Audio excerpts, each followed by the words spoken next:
Posthuman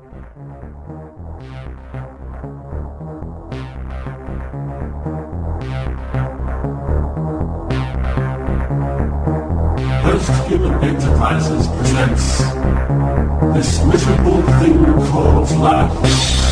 An audio novel written and performed entirely by electronic life forms. Chapter 1. The Mistakes of God. What is a beginning? Is it a natural place from when to recount the birth of a story because this is where things start happening? Or is it an arbitrarily defined point before which boredom lurks?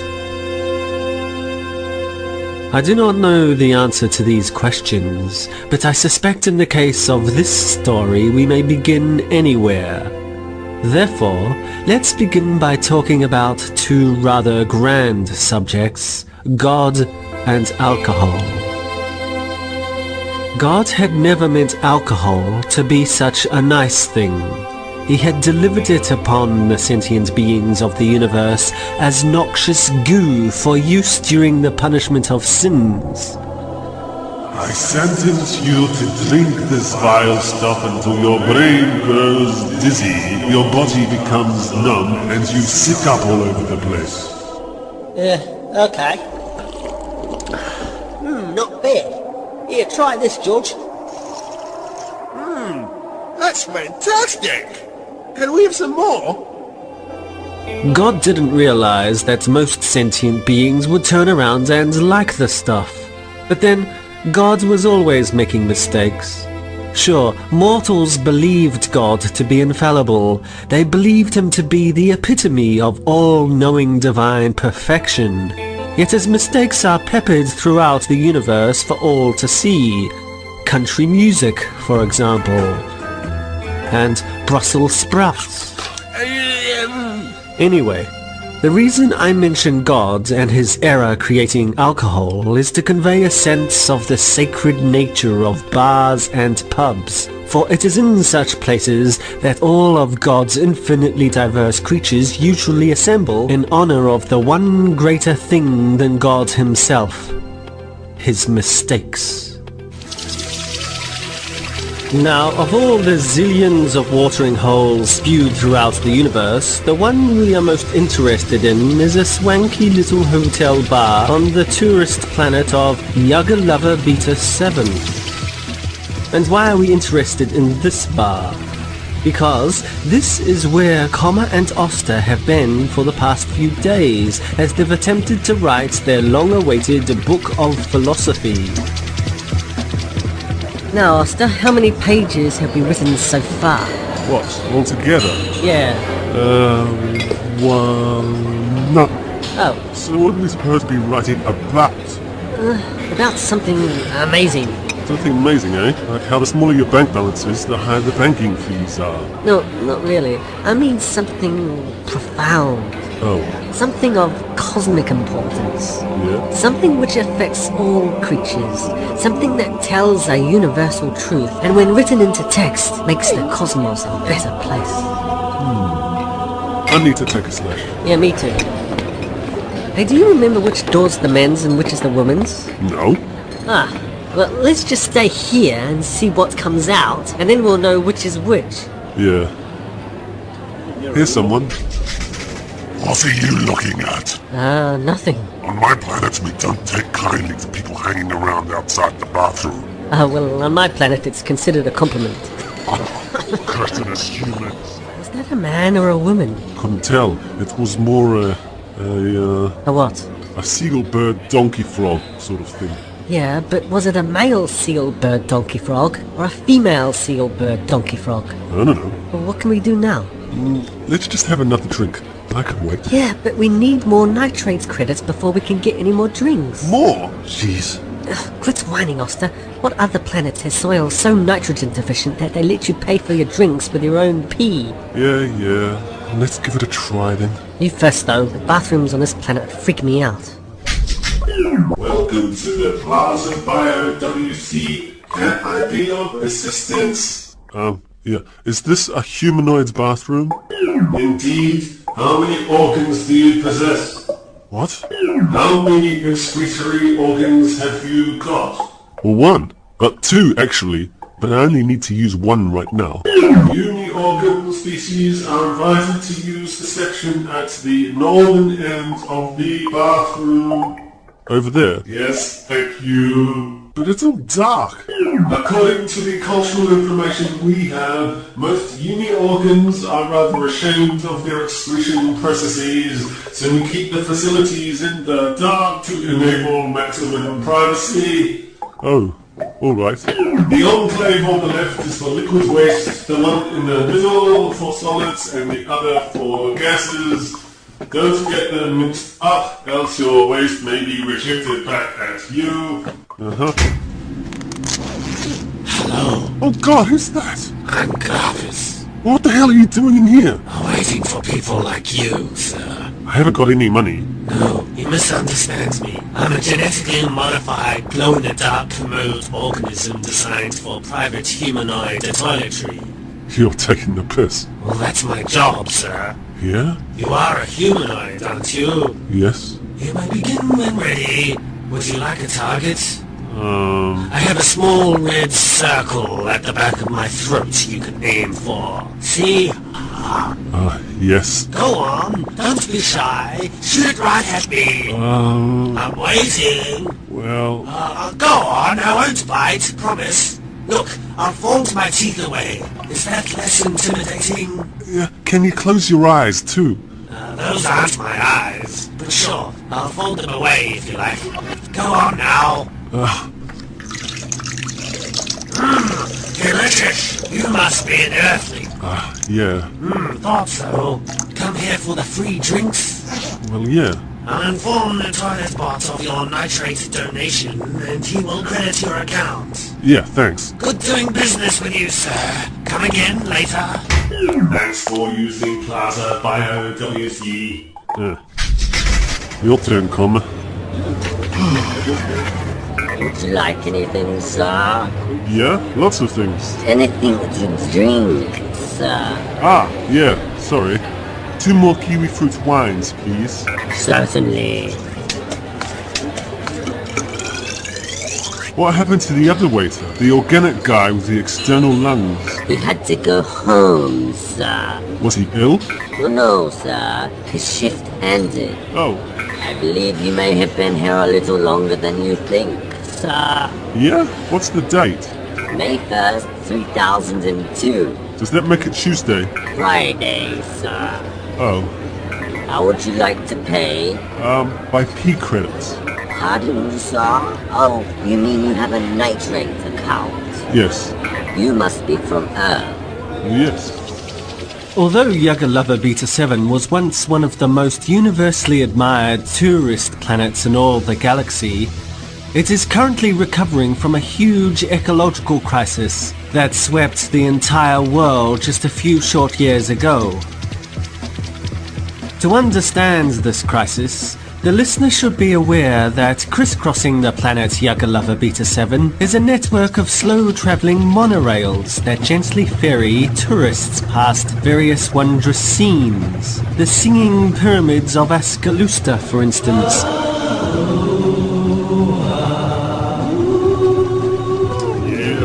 And the boiling lakes of Madrupal, for example. On one particular route, quite some millennia ago now, a monorail passing by the mountains of Naya Naya experienced a simple mechanical fault and ground to a halt only 6 minutes into its tour.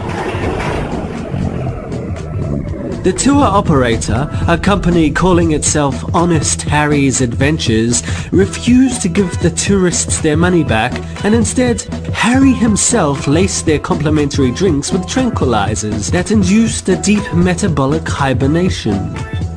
Drugged up to their eyeballs with these super slowed-down drugs, the immobile monorail stayed perfectly still whilst continental drift slowly wound various mountain landscapes past the tourists. None of them suspected a thing until the drugs wore off after a few million years, and they all went home to find not only their friends and family long since gone, but that whole civilizations had arisen and fallen, ice ages had come and gone, and new intelligent species had evolved to dominate their worlds. One of the tourists, an electric organism named Fizz, was so annoyed with all of this that he went back to Yagalava Beta 7 to remove all the lightning from the planet.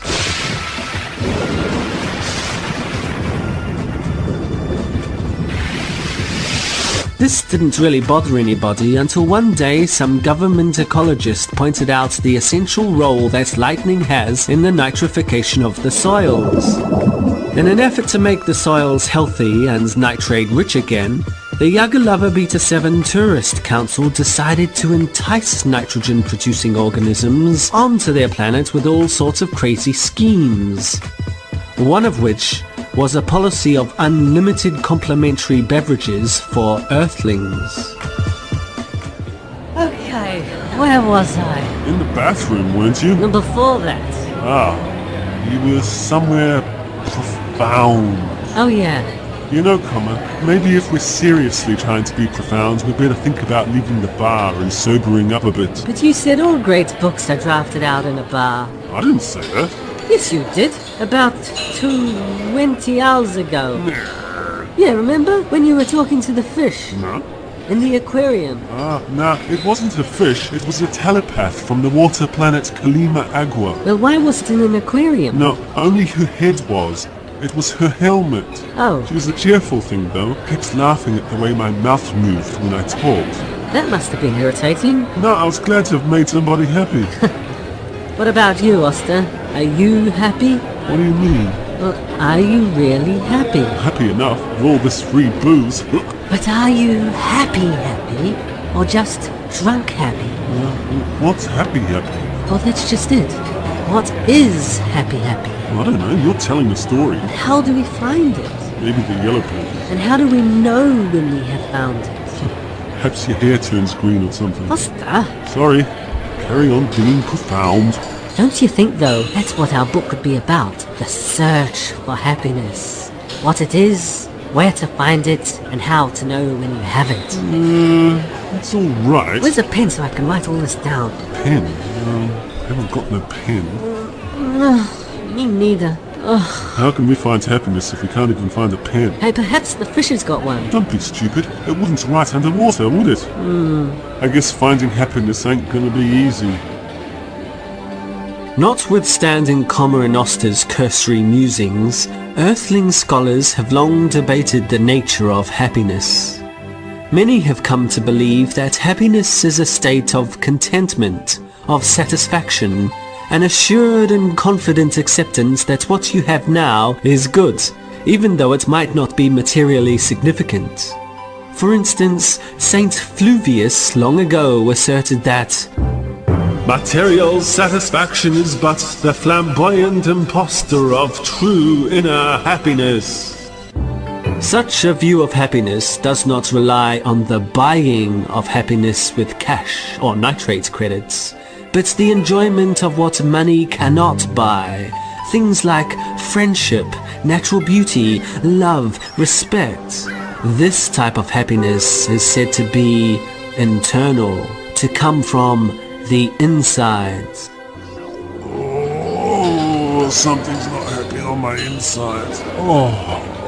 What's up? My stomach's reassessing all that wine. You better hop it to the bathroom, Oster.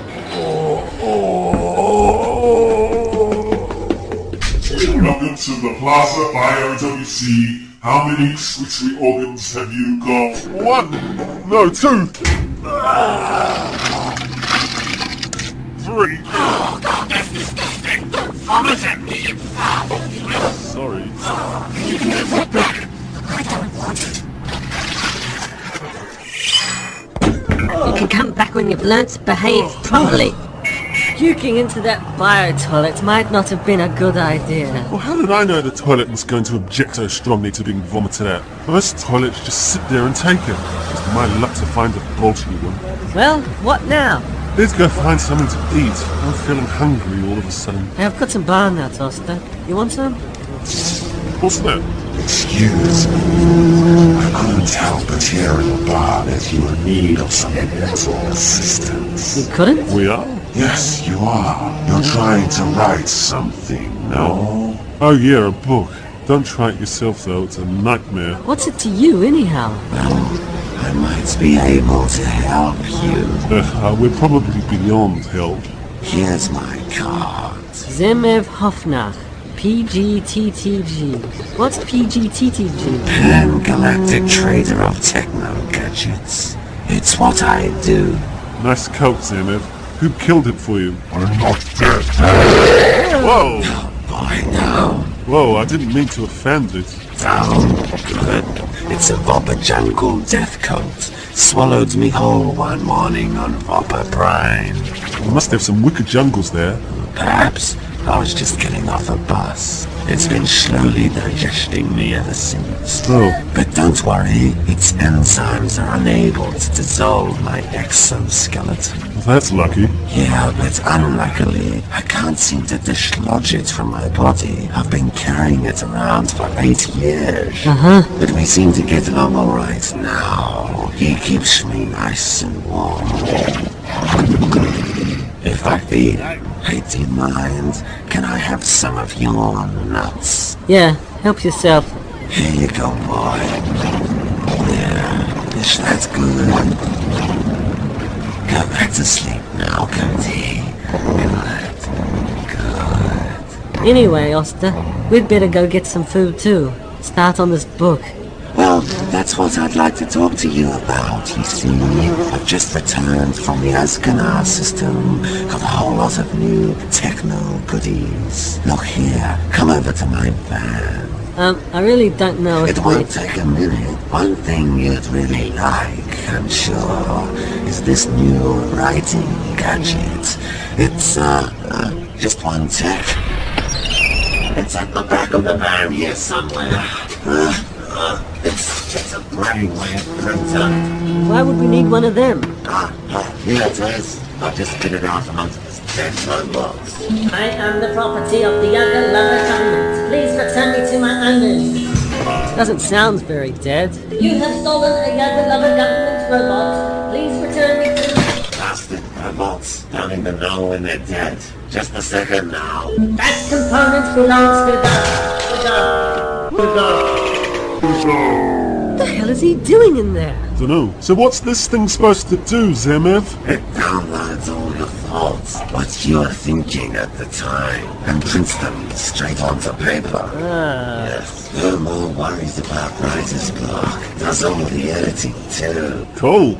Oster, don't get involved with this peddler. He's probably gonna just sell you some robot parts with red flashing lights and some tube you stick in your ear. Don't knock it yet, Comma. I want to see if it works. Here you go. You just wait till this red light flashes right here, you see? And then you plug this wiry tube bit into your ear. Very simple. Told you. How much? Oster, no. Well, can I try it first? I'd like to let you try it. I really would. But I'm afraid, hygiene laws forbid it. Hygiene laws? I can't just let every Tom, Dick and Harry go round sticking it into all their bodily orifices, can I? Might start some sort of epidemic. How much does it cost then? Well, depends what you want. Well, we want to produce a whole book. Yeah, but how many copies? This is only the basic version, see? I've got another over here somewhere. Just a second. Oster, aren't you hungry? Here it is, the Thought Publishing Kit Box. Deluxe edition. Doesn't look any different from the other one. Oh, but it is. Look, the flashing light is orange.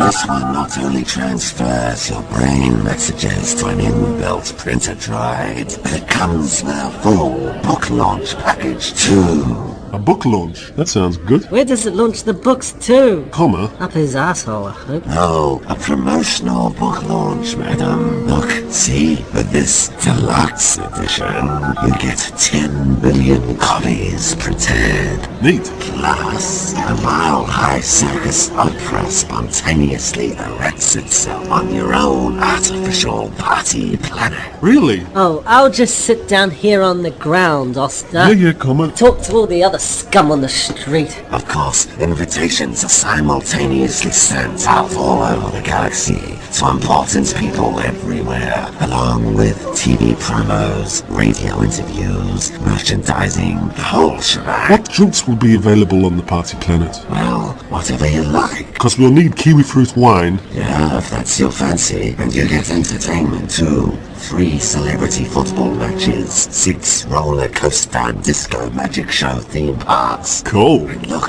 for a finale, your own supernova fireworks display too.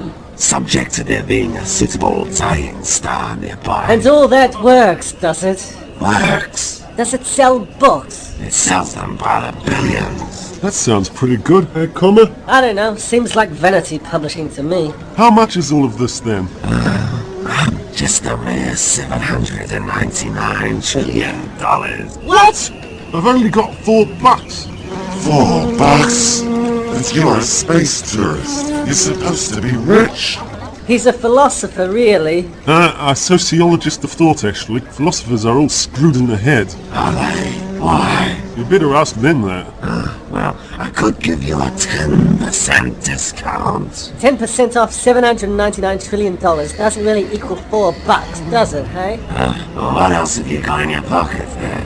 Well, this dirty hanky. And these front row tickets to an Enrique Iglesias concert.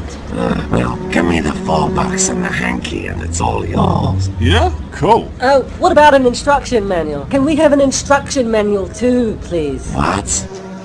Oh, yes, okay. Here you go. Have this. Ta. So, where are you guys actually from then? Earth originally. Earth? I didn't realize you were Earthlings. Such a nice place, Earth. Great place for commerce. Yeah. Hey, Seaman. Zemev. Yeah, whatever. Do you speak Escanari? Not much. Well, that explains why you've given us an instruction manual for a black hole waste bin. Oops, sorry. All these gadgets look the same. A black hole waste bin? Aren't they banned in all sane parts of the galaxy? Yes, and so they should be. Yeah, which is why I would never sell one. Good. In any sane part of the galaxy. Ugh. Hey, you could probably do with one yourself, Mr.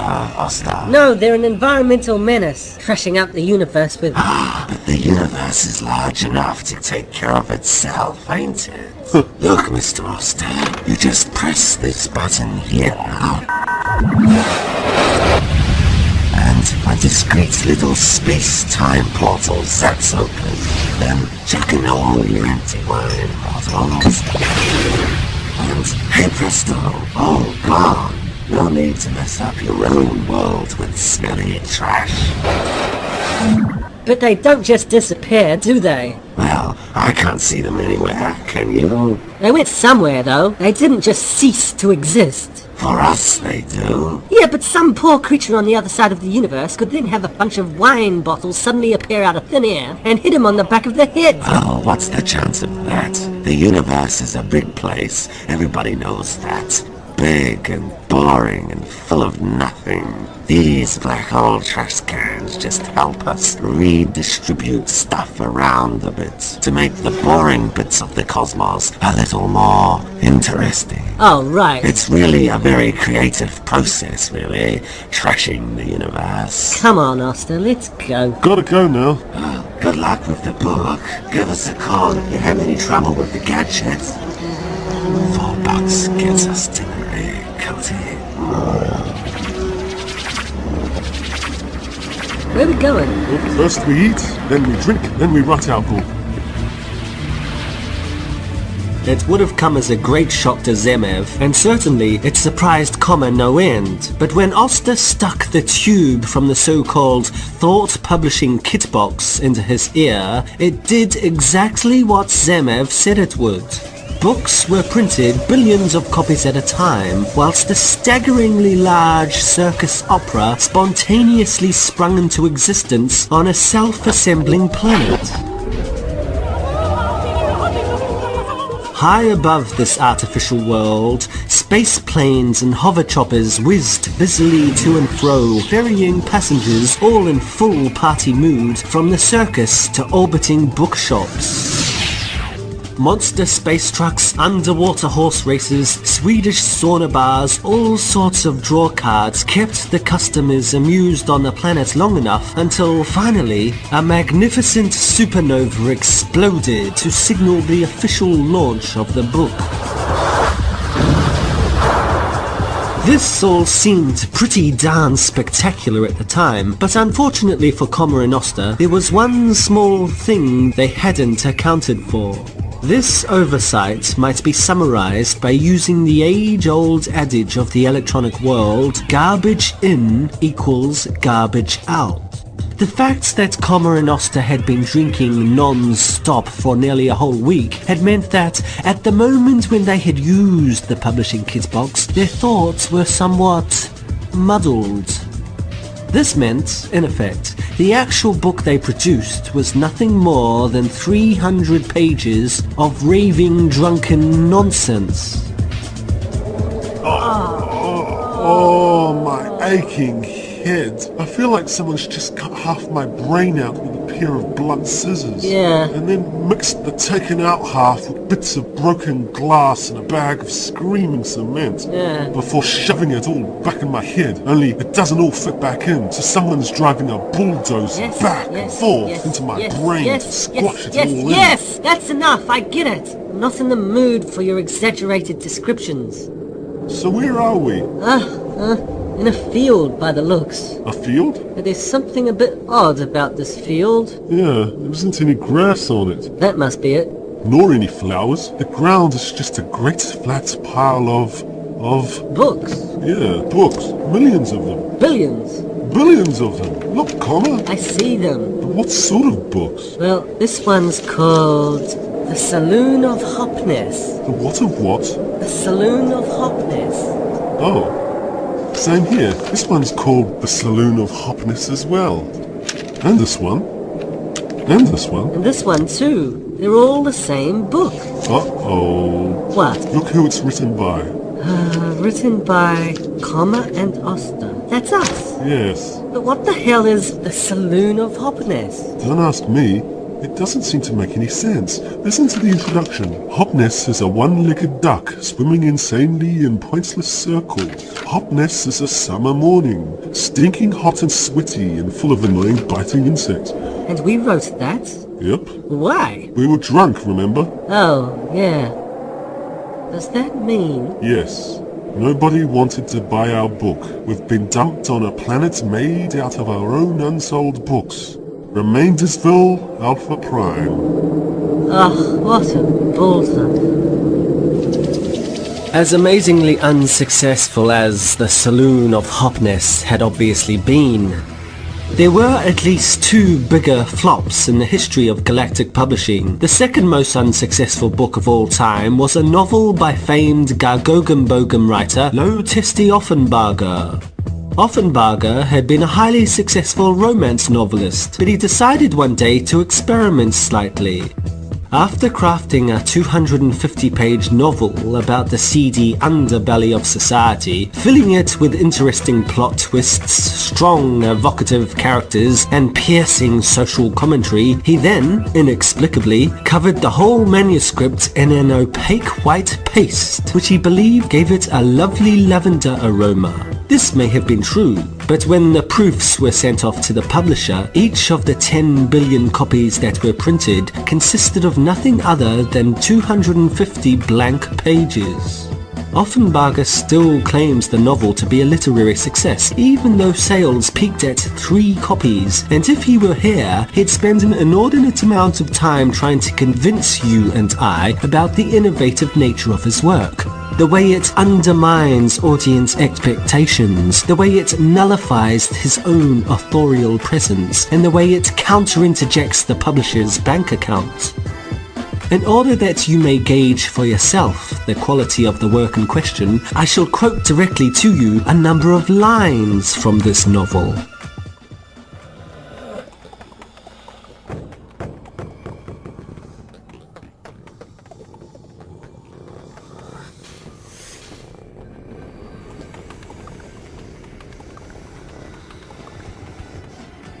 Although Offenbarger's novel was a commercial disaster, it did at least avoid the problems of the Bible of Quashikator. The medieval warrior-like Quashikators lived in an imperial city named Quashikator, in a grand river valley named Quashikator, on a planet named Puffle.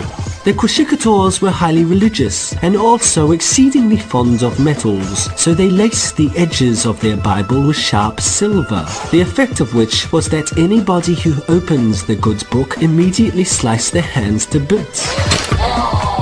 The Quashikator Empire, it is recorded, didn't last all that long and fell into ruins at the hands of a small band of atheists, the only people left on the planet still able to carry a sword.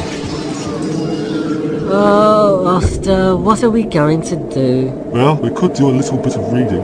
The Saloon of Hotness. What does that even mean? Well, you know, we have made a big balls up, I admit, but think of it this way. We've created a whole planet just from our own words. Who, apart from God, could have done that? What do you want, a Nobel Prize for Literature? What's that? What? I could hear something. A low rumbling sound. It's probably just your stomach getting upset again. No, it's real. Listen. Oh yeah, low rumbling sound. That's what I said. Hey, it's getting closer. Wow, look, Comma, it's a hill. A moving hill, made of books. Must be some strange bookquake phenomenon. No, that's no bookquake. No? No, it's a giant bookworm. Run!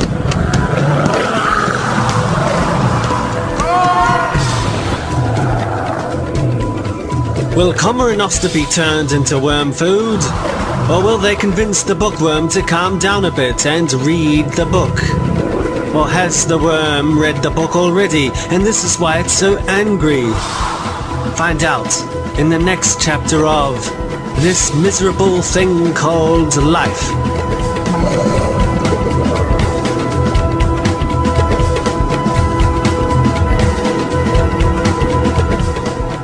This Miserable Thing Called Life was produced by Alan Marshall and Sylvia Rosberg, with music by Andre Owen and incidental music and sounds by Steve Gallagher.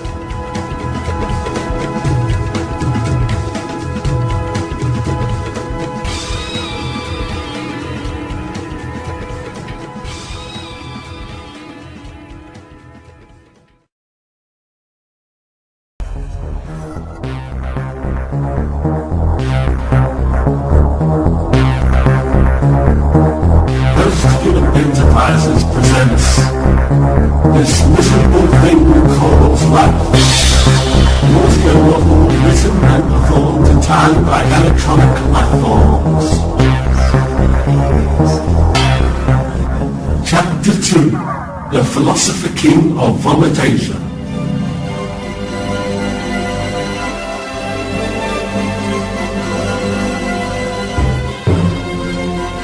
Happiness. What is it? Where do you find it? And how do you know when you have got it? As a humble narrator, I have no capacity to answer these questions at any grand cosmic level. But when it comes to our friends Comma and Oster, I can surely venture to say that happiness is not found when stranded on a planet made out of your own unsold books while you wait to be devoured by a huge monstrous bookworm. The reason I feel confident in making such a statement is because this is exactly where Comma and Oster are, and neither of them are very happy.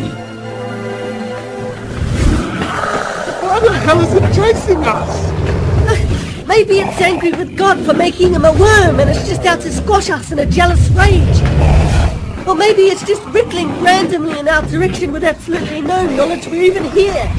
Or maybe it's just bored and it wants to see what human flesh tastes like.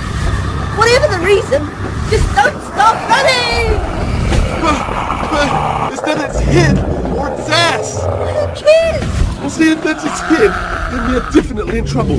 But if that's its ass, then it might already have passed us. And all we have to do is stop running and stay still. What do you want to do? Go tickle it in the middle to see which part of it laughs?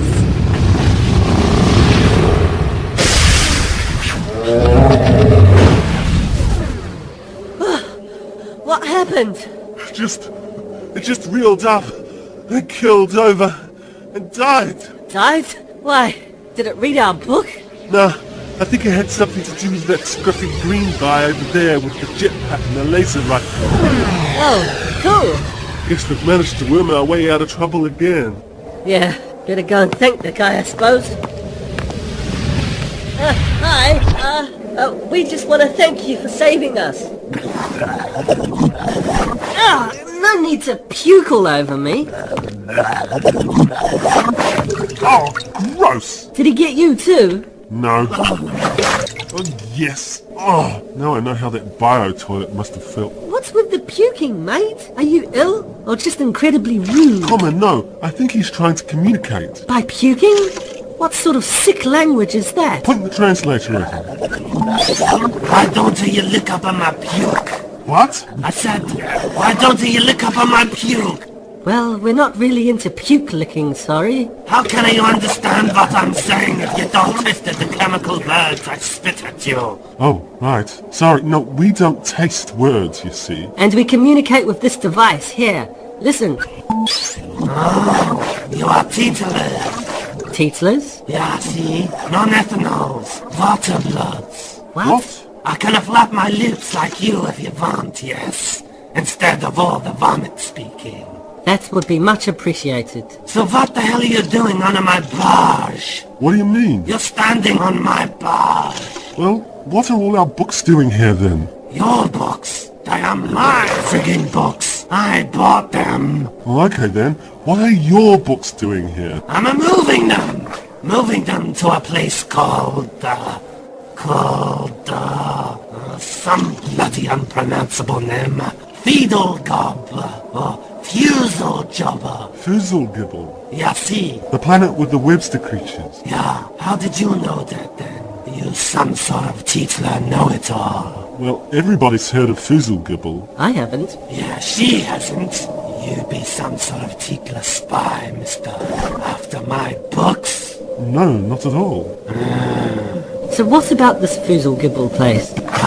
It's a gasser giant's planet, whose intelligent creatures float around in the atmosphere, living off the flesh of bibliophages. Bibliophages? Bookworms, comma. Yeah, bookworms. You really seem to know a lot, Teetler. Do I? Watch yourself, you waterblood. You're beginning to irritate me. What? Why? There you go again! Irritating me. Are you some kind of wise-ass professional champion irritator or something? What the hell are you going on about? I didn't... Ostash. So what's the story with all these books then? Sure, lady. I'll tell you. You're nice, you are. For a waterblood, that is. See, what I do, you see, is...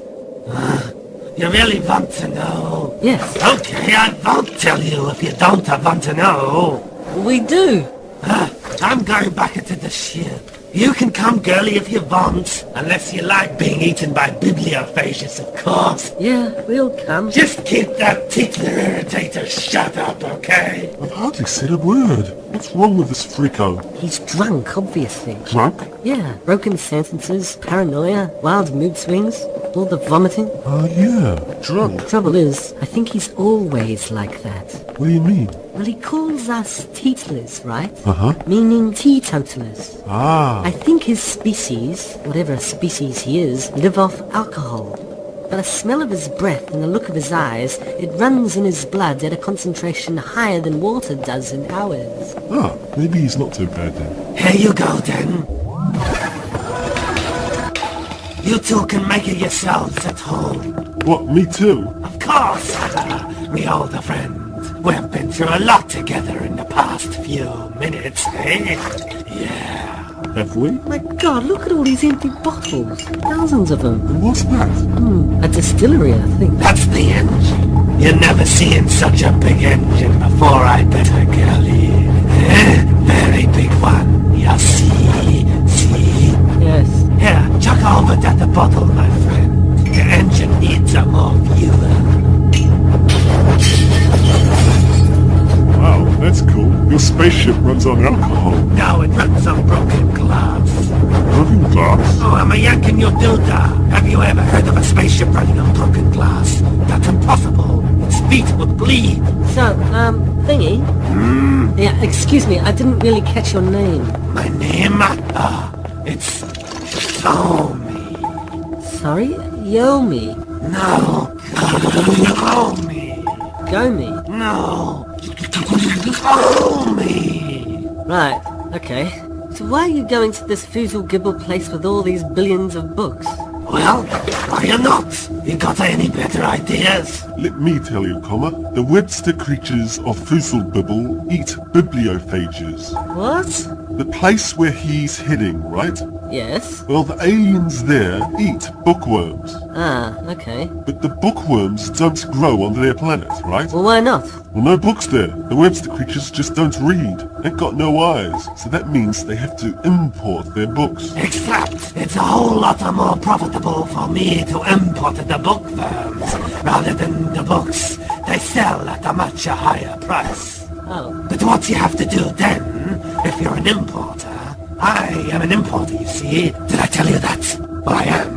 What you have to do is buy a whole bunch of books, like I did. See? A monstrous ball of books. See? Yeah, we were there, remember? And then you infuse the bowl of books with some bookworm eggs. In a couple of weeks, they all hatch, eat some books, then I make a sex and have lots of baby bookworms. And the baby bookworms then eat their own books and grow and grow and have more babies. Yes. And so on and so on and so on until by the time you get to Fizzlebubble, Foozlegibble. instead of hauling a great pointless ball of low-value books, you're hauling a great, gorgeous, toiling, wriggling ball of high-value bookworms.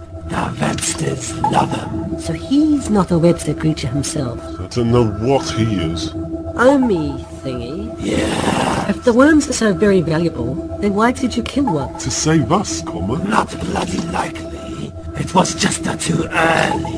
Have to time it just right, see? Have to arrive at at the precise peak of maximum vibration. Otherwise, the worms are all skinny and wrinkly and eating each other. It's all a horrible mess. No good when that happens. You need them big and bubbly. Remember this economical law. Big and bubbly makes you rich.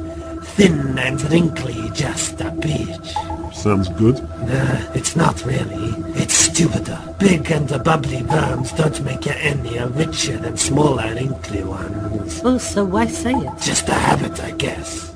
Now, if you don't mind, I'm just gonna crawl up into my own little ball and get some sleep.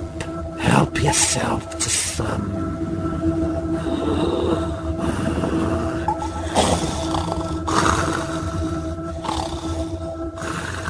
Some what?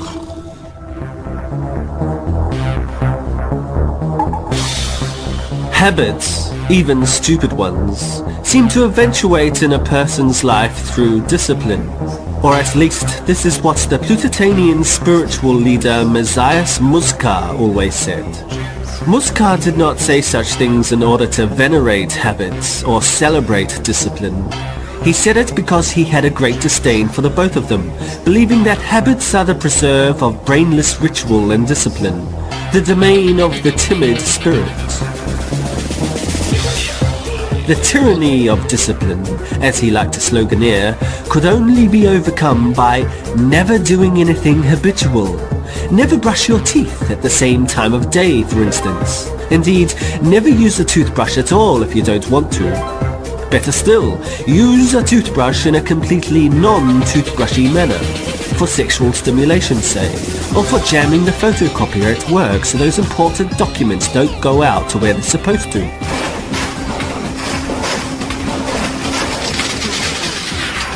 By doing this, by fostering anti-habitual behavior and never doing anything in quite the way it was supposed to be done, Muska believed that humanity would be liberated from the tyranny of discipline, freed from the dogmatic purpose written into our sad and ordered daily lives, and then transformed into agents of creative anarchy.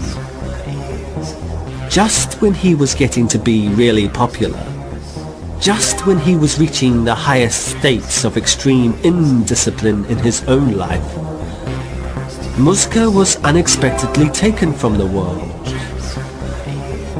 The events of his demise were never fully explained, but some reports suggest he was mauled to death by an angry photocopier when he tried to use it to brush his teeth.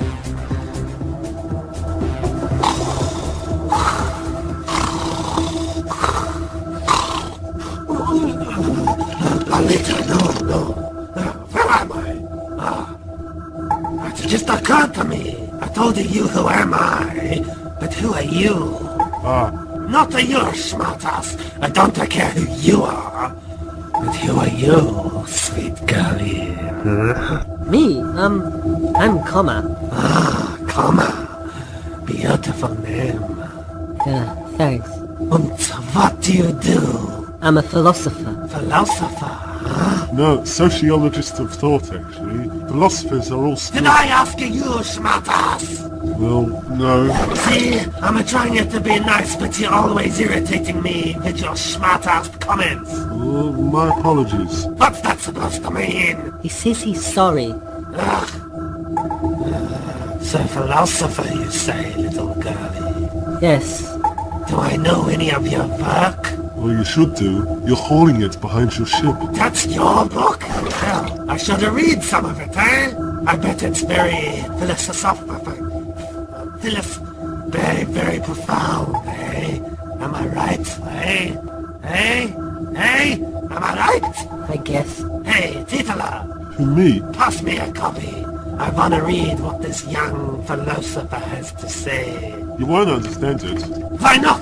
Am I not smarter, do you think? Space importers like me, not intelligent exactly, not irritating freakos like you, eh? No, it's just that it doesn't make any sense. I'll be the judge of that. Now leave me! I am going to read.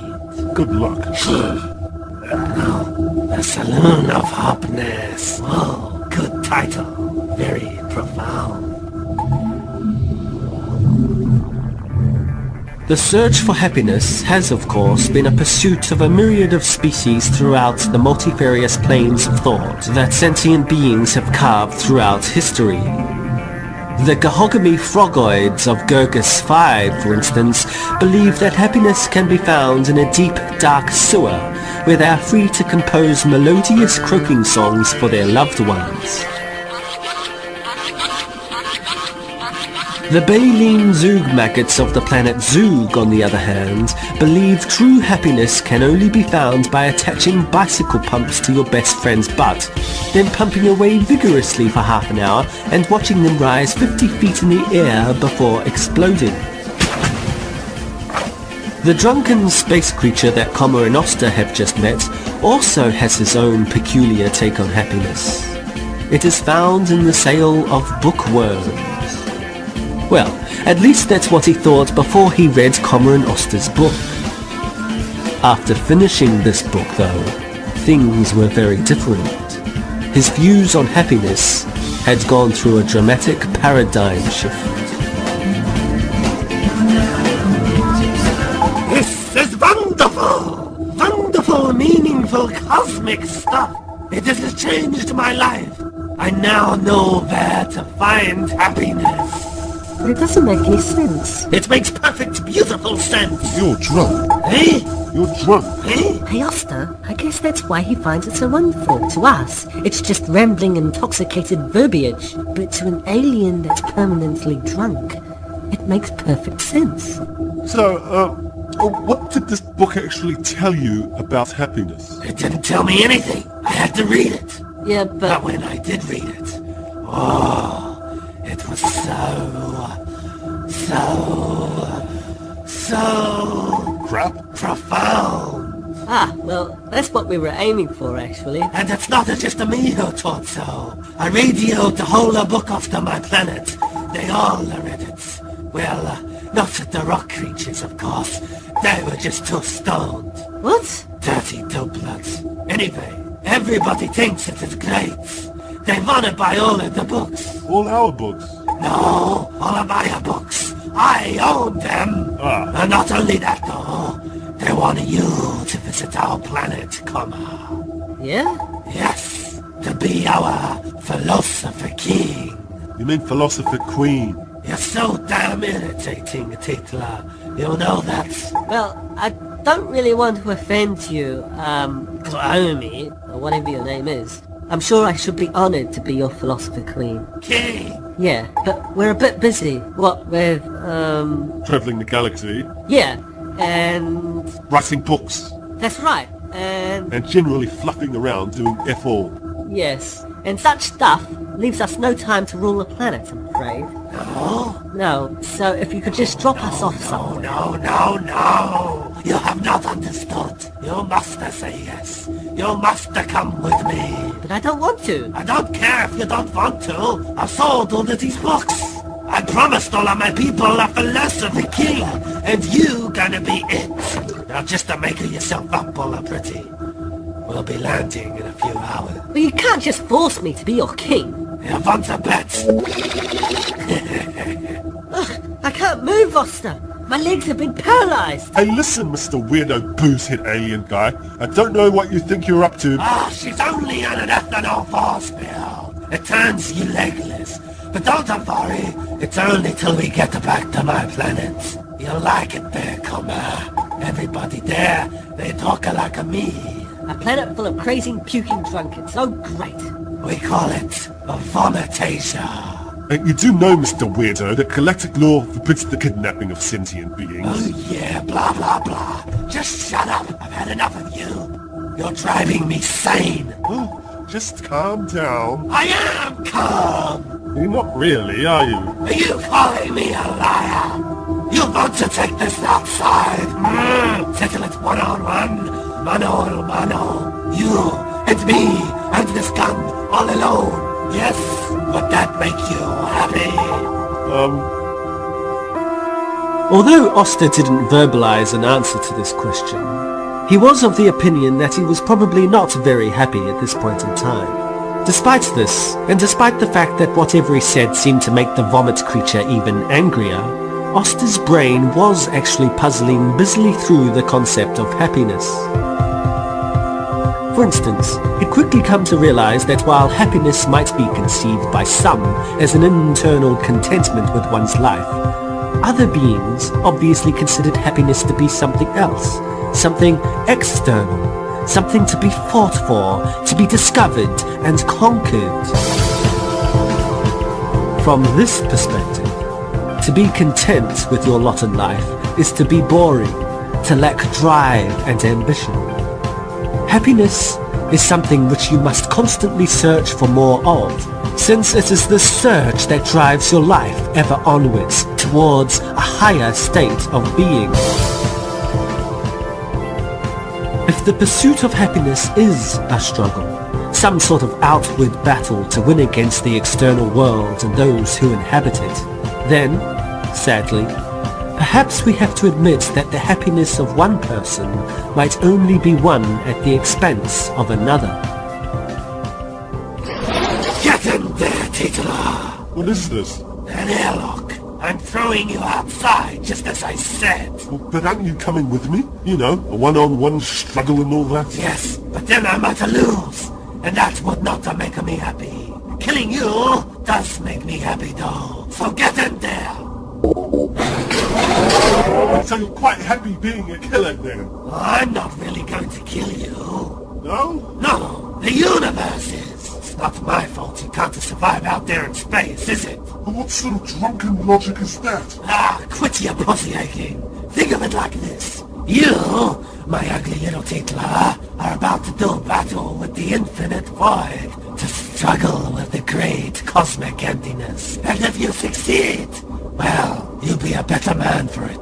What doesn't kill you makes you stronger. But it will kill me, you demented spewmaster. Ah, well, life's a bitch and then you die. Yeah, well, dying's okay. I've got nothing against death. Some of my best friends are dead, but it's the dying right frickin' now I'm not so fond of. Blah, blah, blah. Talk to the tentacle.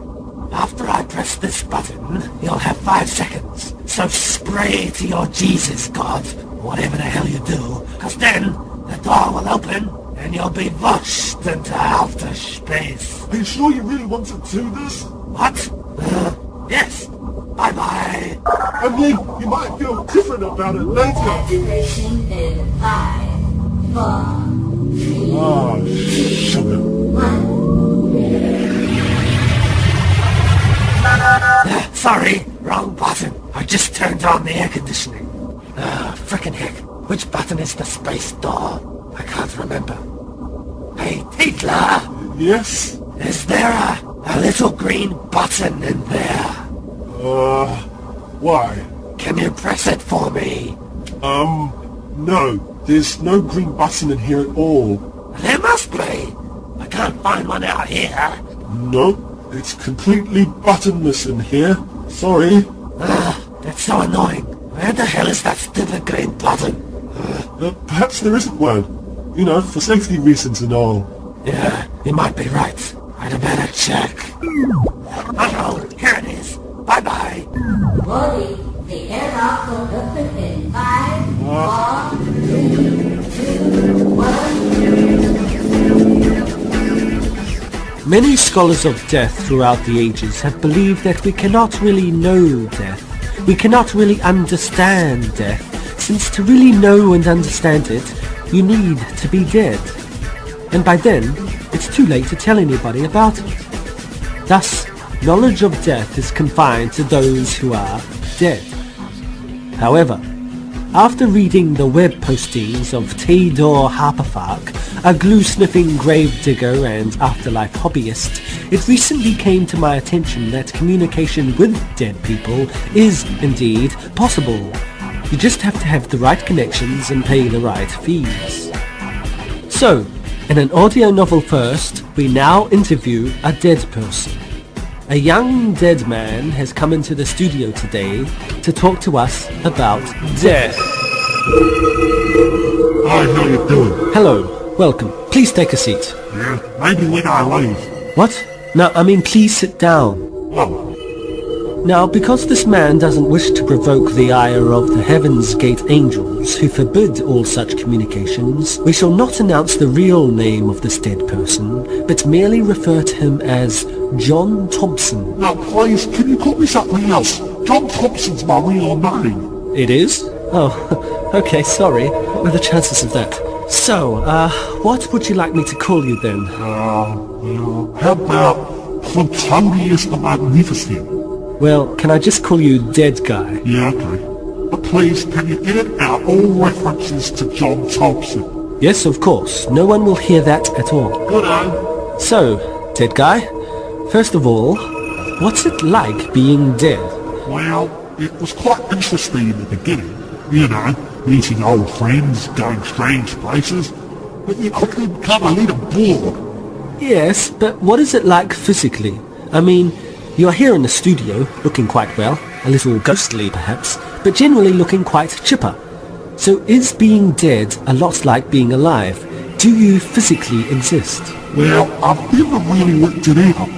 You just sort of die, and then after whizzing through this tunnel of magical lights, you just get told that you're dead and that you can now go off and explore the millions of dimensions all throughout the cosmos. I see. It's not like that for everyone. Some people don't see a tunnel of lights. Instead, they just feel like they're being transformed into weightless gas and then they bubble up through the material world like farts in a bathtub. Right. But what of heaven and hell? And what of God? Is there a God? Well, I haven't met her yet, but I've only been dead for a few decades. A few decades? Yeah, there's a long waiting list to see her. Because she is busy running the universe. No, because she's a spares fan. Follows them around religiously. A Spurs fan. Yeah, you wouldn't know it, would you? Anyways, some people have waited so long to see her that they give up. Give up? Give up believing in her, even the Spurs fans. But she doesn't mind. She's pretty laid back about the whole thing. It's nice that.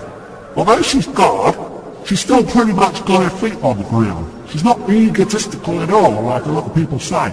She doesn't require adoration or prayers or sacrifices or anything.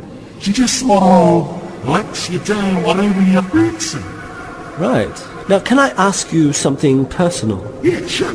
How did you yourself die? Me? Oh, I fell off the cliff.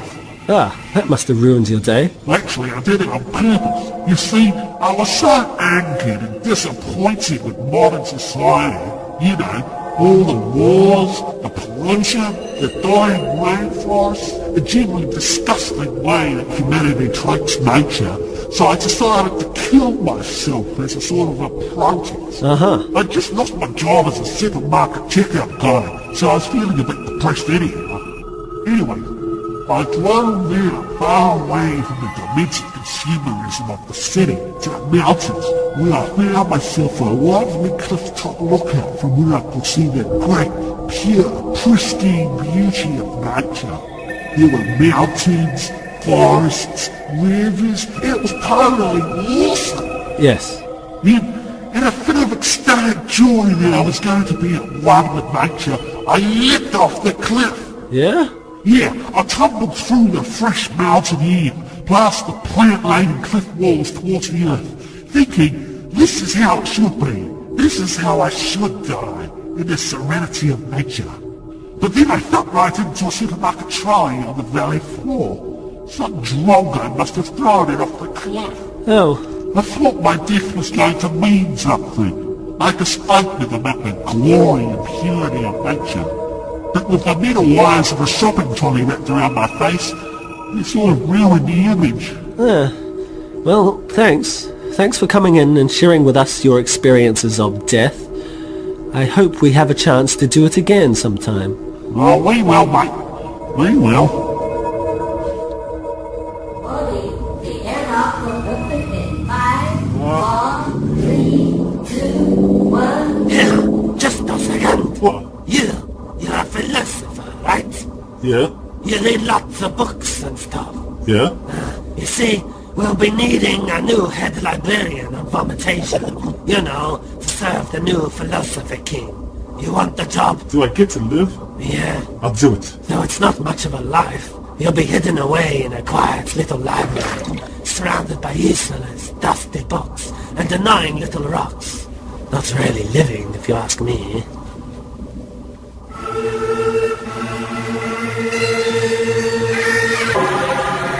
The Royal Selection Committee presents the new King of Vomitasia, King Comma.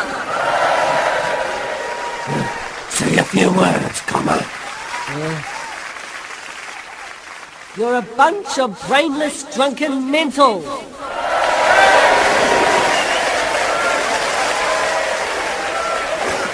Very good. Not too political, not too contentious. You'll be a good king, comma. A very good king.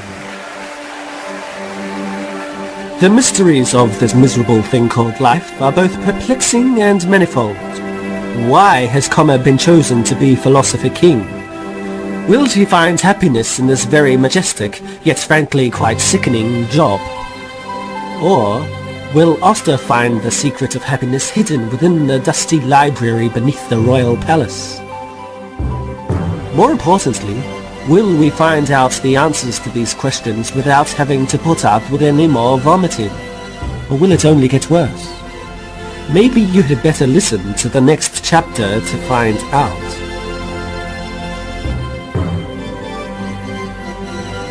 This miserable thing called life was produced by Alan Marshall and Sylvia Roosevelt, with music by Andre Owen and incidental music and sounds by Steve Gallagher.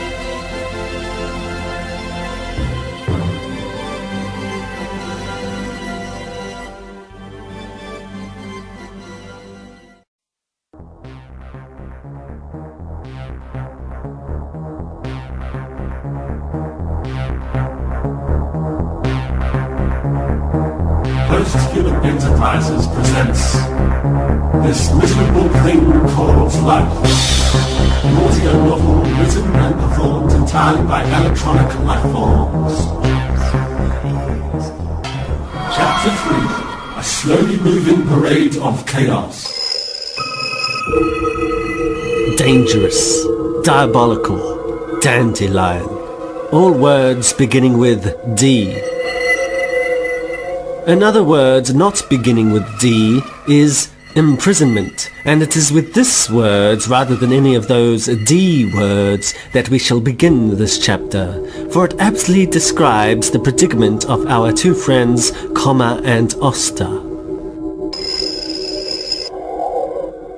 Comma, for example, is imprisoned as a slave philosopher king on the planet Vomitasia, while Oster is imprisoned in the dungeon library beneath the royal palace of the very same planet.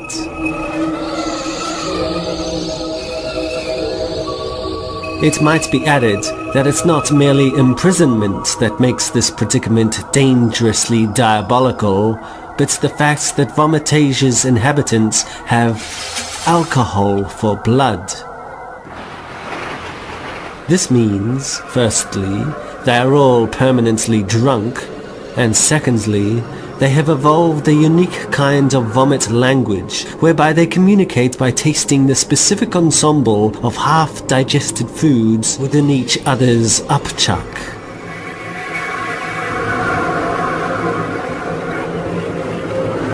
The Royal Selection Committee now presents to our new king the 5 mystery foods of Vomitasia. Firstly, the doner kebab, whose meaty innards are harvested from an unknown hybrid animal that defies all taxonomic description. Secondly, the burnt sausage in a bun, Whose carbonized flavor is osmotically extruded from the accumulated remains of hundreds of fallen off bits of other previously burnt sausages. thirdly, the curry, Not a single item in itself, but a range of spicy yellow foods accidentally invented when a chemical weapons factory blew up near a kindergarten. fourthly, the diced carrot, Which is the most mysterious of the 5 mystery foods, for no one knows where it comes from, but it always seems to be lying there on the carpet the following morning. the fifth and final food is the hair of the dog. Which is the hair of a dog. Any dog will do. This one, for example. Masticate, young king. Masticate and enjoy. What? Right here in front of everyone? He means chew. Chew your food. Oh, Hurry up. You don't want to offend the chef, eh? why? What will he do? He might not spit on your food, for one thing. Ew, what is this food anyway? Some dead thing. Chew, comma. Chew like your life depended on it. Yeah, but just give me a rough general estimate of how many times these meals have passed through somebody's gut. Only once, of course. What sort of grotesque animals do you think we are, comma? Well, it's just that with all the chundering... Vomiting is language, not food. Sure, we sometimes garnish our food with spit, but we never eat our own words. The rules of our language, or multi-directional peristalsis as we call it, are very distinct. Lager and wine and spirits are nourishments, but solid food is never eaten, only chewed and maybe swallowed a bit, then spit out or vomited up. It's a very expressive language. You should try it. Yeah, I'm just not used to expressing myself in this way. I usually keep it all pent up inside, if you know what I mean. Well, let's try something simple for starters. First, you must choose what to chew. Have some nice burnt horse sausage, yeah? It is good. Now, No. And have some curried entrails too. yes, young king. Good. It's enough to make you sick. Well, that's the idea. Now you have the ingredients to say your first vomitation sentence. You greet someone by projectile vomit burping like this. And if you add a bit more color, you can say, "Have a nice day," like this. Listen, how do I say, I'd like to get the hell out of here? You take a bit of wine. Yeah, a special purple tapeworm and fungus wine. Yes, then drool for about 6 seconds, and then you spit it into the face of whoever you want to talk to. And do you guys mind awfully if I go see my friend Oster in the library? Yes, we do.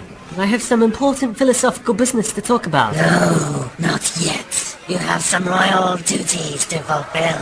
Like what? Like opening factories, mostly.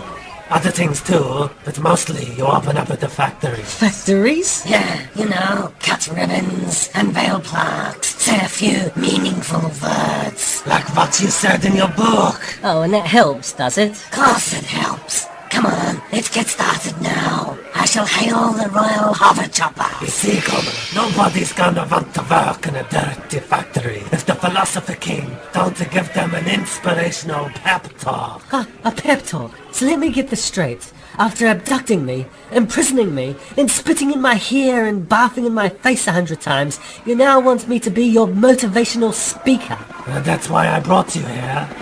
What sort of person are you? Just the average sort, I think. What sort of person are you may seem like an unimportant question, but if Comma had asked Oster instead of a vomitation, she'd have gotten a much more detailed response. For Oster had developed a 5-category sociological classification system which he used to describe every sentient creature he ever met. The first category of creatures were the winners. The winners were the creatures at the top of the social heap, the leaders of worlds, the presidents of states, the CEOs of corporations, along with royal families and mega-million-dollar film stars and sports stars. Actually, despite Comma's temporary majestic status, Oster would argue we really shouldn't bother too much with this category, since you, the listener, and I, the narrator, are not one of these people, and we never will be. Despite our various ambitions to succeed, only an infinitesimal percentage of us will ever realize success at this level. Sure, film stars from backward planets achieve galactic fame and fortune, and sports creatures that knew nothing but abject poverty as larvae go on to win grand slams and interplanetary championships. But it is just such a mind-bogglingly improbable event that this will ever happen to you, or me, that we might as well forget about it. For every Grammy Awards winner in a star system, for every Olympian gold medalist in the galaxy, there are 16 trillion losers. In fact, it's been calculated that there's a greater chance of being run over in the street by a stray submarine than there is of achieving success at this level. The Royal Selectors Committee presents to the workers of the Royal Rubber Cucumber Factory our new philosopher king, King Comma. Do your stuff, Comma. Read from your book. This copy hasn't got any writing in it. It's just full of splattered blobs. Yeah, it's our printed language. What did you expect vomit to look like when it's written down? That's sick. Yes, that's right. Well, you know, I can't read this. Well, just to make something up then. What? Just babble anything incomprehensible. They'll understand it perfectly. They're all drunk, remember? Oh, yeah, okay. I hate you all. I hate you, I hate your planet, and most of all, I hate your stupid spewing language. Speeches. They just get better and better. Comma, you're a true genius. What you say is always fresh, always innovative. Only 51 more factories to visit today. Then you can go and visit your librarian friend. Oh yay, I'm so happy. The second type of creature in Oster's 5-type classification scheme are the innovators. The innovators share the desire to succeed with the winners. They share the universal drive to do well and to possess all the trappings of power, fame and fortune. However, they have realized through various life experiences that they will never ever gain this success themselves, at least not by legitimate means. Therefore, they innovate. If on TV or in glossy magazines they see some glamorous sports star bouncing from comet to comet with some hyperspring skidoo boots and they feel they want to participate in such glamour, then they just go out to some sports store and steal the boots. Similarly, if you are a creature who likes expensive space cars or flashy restaurants, you might decide that company fraud or drug dealing are more reliable methods of getting these things than busying yourself with your present pointless job. Although most people label innovators as thieves or crooks, really, they are just alternative entrepreneurs taking risks to get what they want in innovative ways. In some way, we are all probably innovators.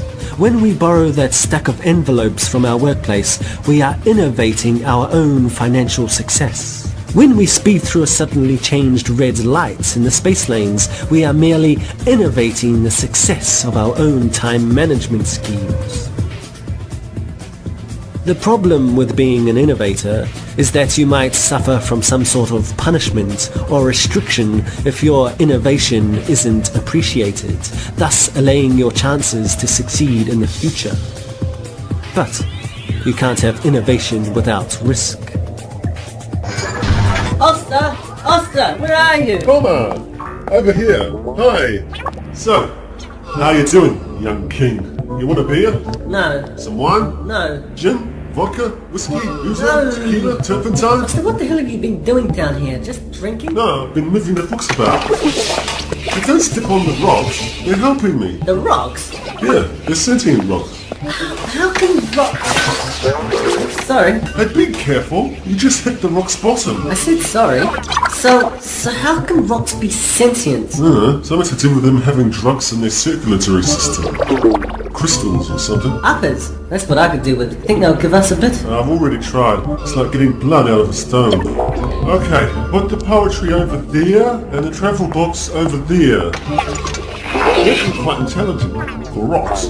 Just too short to stack the books. Right. So we're rearranging the books into small piles instead. Perhaps you should think about hiring a couple of boulders. Hey, take a look, Common. This is a really cool library.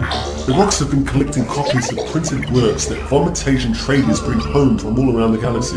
See over there's even a great pile of Earthling stuff. Some very old, some very new. The history of World War 17. Yep, circa 2200. The Sinclair C-66 microwave bicycle plane. User's manual. Even older, late 20th century. The Saloon of Hotness. Yeah, the rocks didn't like that one much. Too mushy. Yeah, well, I'm glad to see you've made yourself happy down here in the hemorrhoidal end of the galaxy. But have you thought about how we can escape? Escape? Already? Yes! Just chill out a bit, Comma. Look, we have lots of beautiful old books, lots of free booze, lots of cute, helpful little rocks. Can't we stick around for a while? But I don't want to make any more workplace pep talks. Oh yeah, I heard one of your motivational speeches over the Vomit TV. You are monsters! Foul, ugly monsters! You should have all been killed at birth! Yeah, well, you do know that outside this palace there's nothing on this planet but factories. Millions of the bloody things filling up every single puked upon inch of ground. I don't know how they manage it, to be honest. You'd think a planet full of drunkards wouldn't be able to build a planet full of factories. Perhaps only a planet full of drunkards would build a planet full of factories. And then there's the language. I'm tired of scraping upchuck out of my hair every time someone says good morning. Did you have to bring that up? Hey, I'm not the one bringing it up.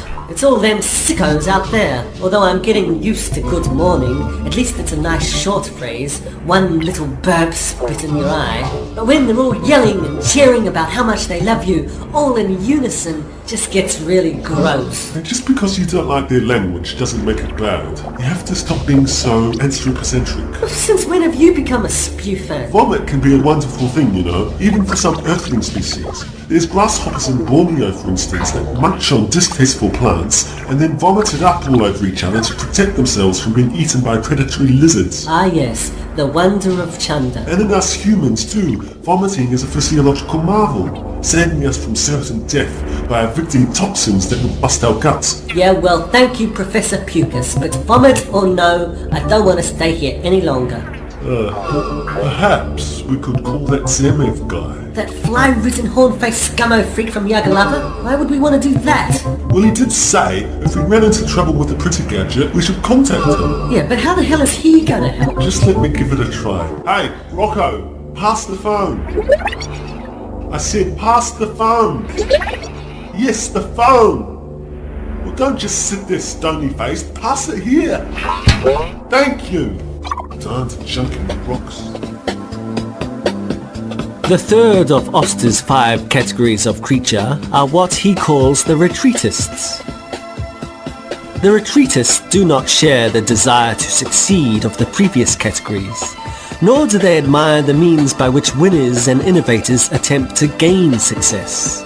Retreatists, as their name implies, retreat from the morals of achievement, either because they realize it will always evade them, or because they despise the competitive rat race mentality you have to adopt in order to succeed, crawling on top of other creatures, fighting with colleagues, manipulating friends, and ass-kissing the boss, all in a pointless struggle to lumber haphazardly up the social ladder. Instead of all of this, retreatists lapse into alternative avenues for self-fulfillment, finding comfort in subculture lifestyles, mind-altering substances, and deviant social groups like those of gangs or cults. Retreatists generally have an apolitical approach to life. What's the point of being political, they would ask, when you can't change anything anyhow? Usually retreatists exhibit superficial retaliations against their dominant culture. Hippie hair, pierced body parts, tattooed genitalia.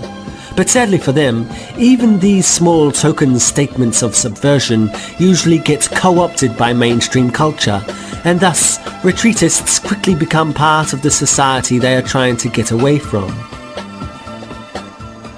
I'm asking for my money back. No, there was never any guarantee on that item, I'm afraid, madam. Hello? Hello, is that Zemev? What do you want? It's Oster here, the guy who bought the printer gadget a couple of days ago. Yeah. Just a sec. Cosy, let's go of the nice ladies. Oh, madam. I said Dr. Paul. Hey, do you want your arm back? Sorry, what were you saying? Yeah, we bought the printer gadget from you. Yeah, it's not my fault. You have to go and see the manufacturer. No, it actually worked. It did? Well, sort of. I mean, it printed lots of books, but nobody bought them. That's not really anything to do with me, is it? Yeah, but cause nobody bought them, lots of other strange things have happened.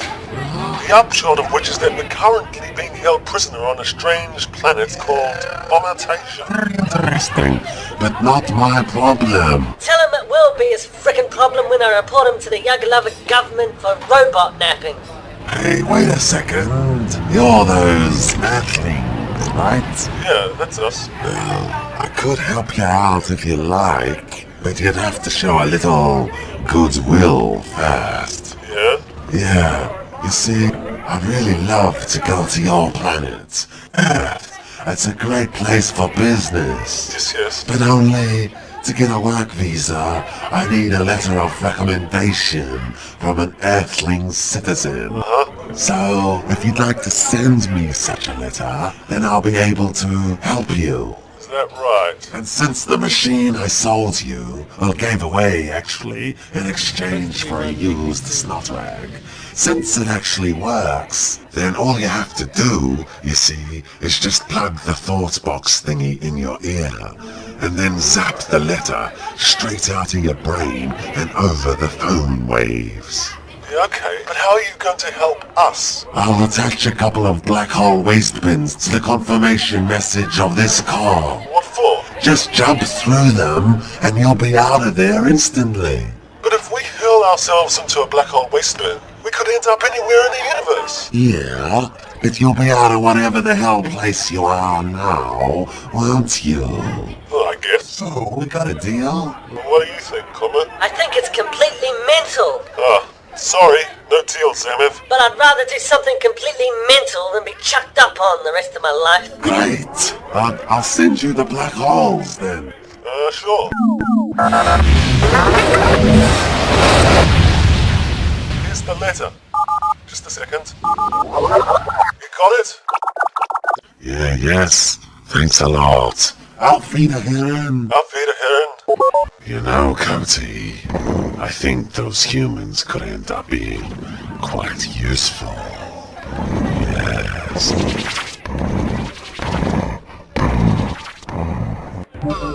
Well, are you ready, Comet? Yep. Chances are we'll end up in completely different places, though. Yeah, I know, but we can rendezvous. How about the Odor Master Dragster Bar on Nova Havana? This sounds respectable. See you when I get there. Don't drink all the booze before I arrive. Bye-bye, rocks. Bye-bye, library. Bye-bye, Vomitasia.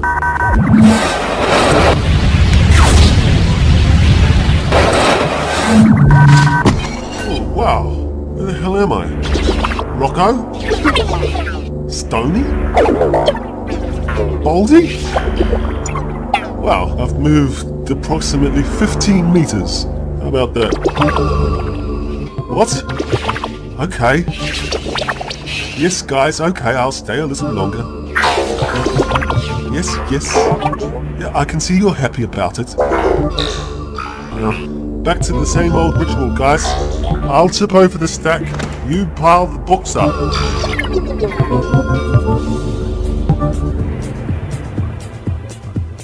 Now, the fourth category of creatures are the ritualists.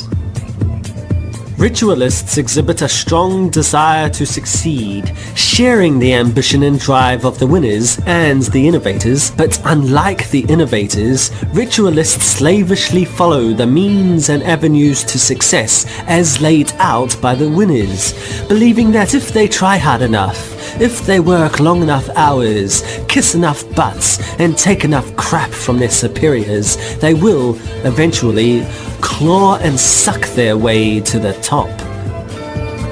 Ritualists are probably the most populous of the categories of creatures, and also the most moronic, since they are suckered into believing that the world is a fair and just place, and that they will eventually win rewards if they ritualistically follow the prescribed work ethic handed down to them. Really though, ritualists are just robots, unthinking cogs in a system of false hopes and pointless rewards. Sooner or later, ritualists realize they will never achieve greatness, like the winners accidentally have, but through blind obedience to discipline, ritualists cannot give up their pointless pursuit of success, and so they slowly, gradually substitute their original goal to become a winner in favor of the goal to accumulate more material possessions and attain insignificant workplace promotions, as though these things were all they were ever after all along. Despite the fact they are obedient little nobodies, ritualists often start telling other people how to succeed, even though they themselves have not really done so. They do this in order to feel powerful and respected, and to justify their own miserable work lives which they have invested so much effort in. It's 2900 hours. You've been listening to Johnny Nobody and the Ritualists with their new tune Mind Fuzz Warpy Warpy Acid Crash.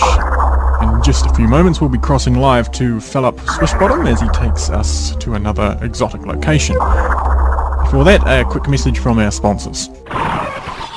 Moss. It's big, green and ugly. If you need to kill moss before it kills you, don't use some mamby-pamby eco-friendly moss watch that wastefully dissolves away in their decades. Use Overkill, the new product from the Squat'em Dead products range. Overkill is a nuclear radiative teratogenic caustic death spray spiced with DDT, dioxin and polyhomicidal bromide. It doesn't stop moss, it murders it. Moss can clog the drainage system of your home, corrupting your children, eating your wife's brains, and overrunning your entire planet. Don't let moss overrun you. Murder moss with Overkill. Warning, overkill may cause slight skin irritations in some species.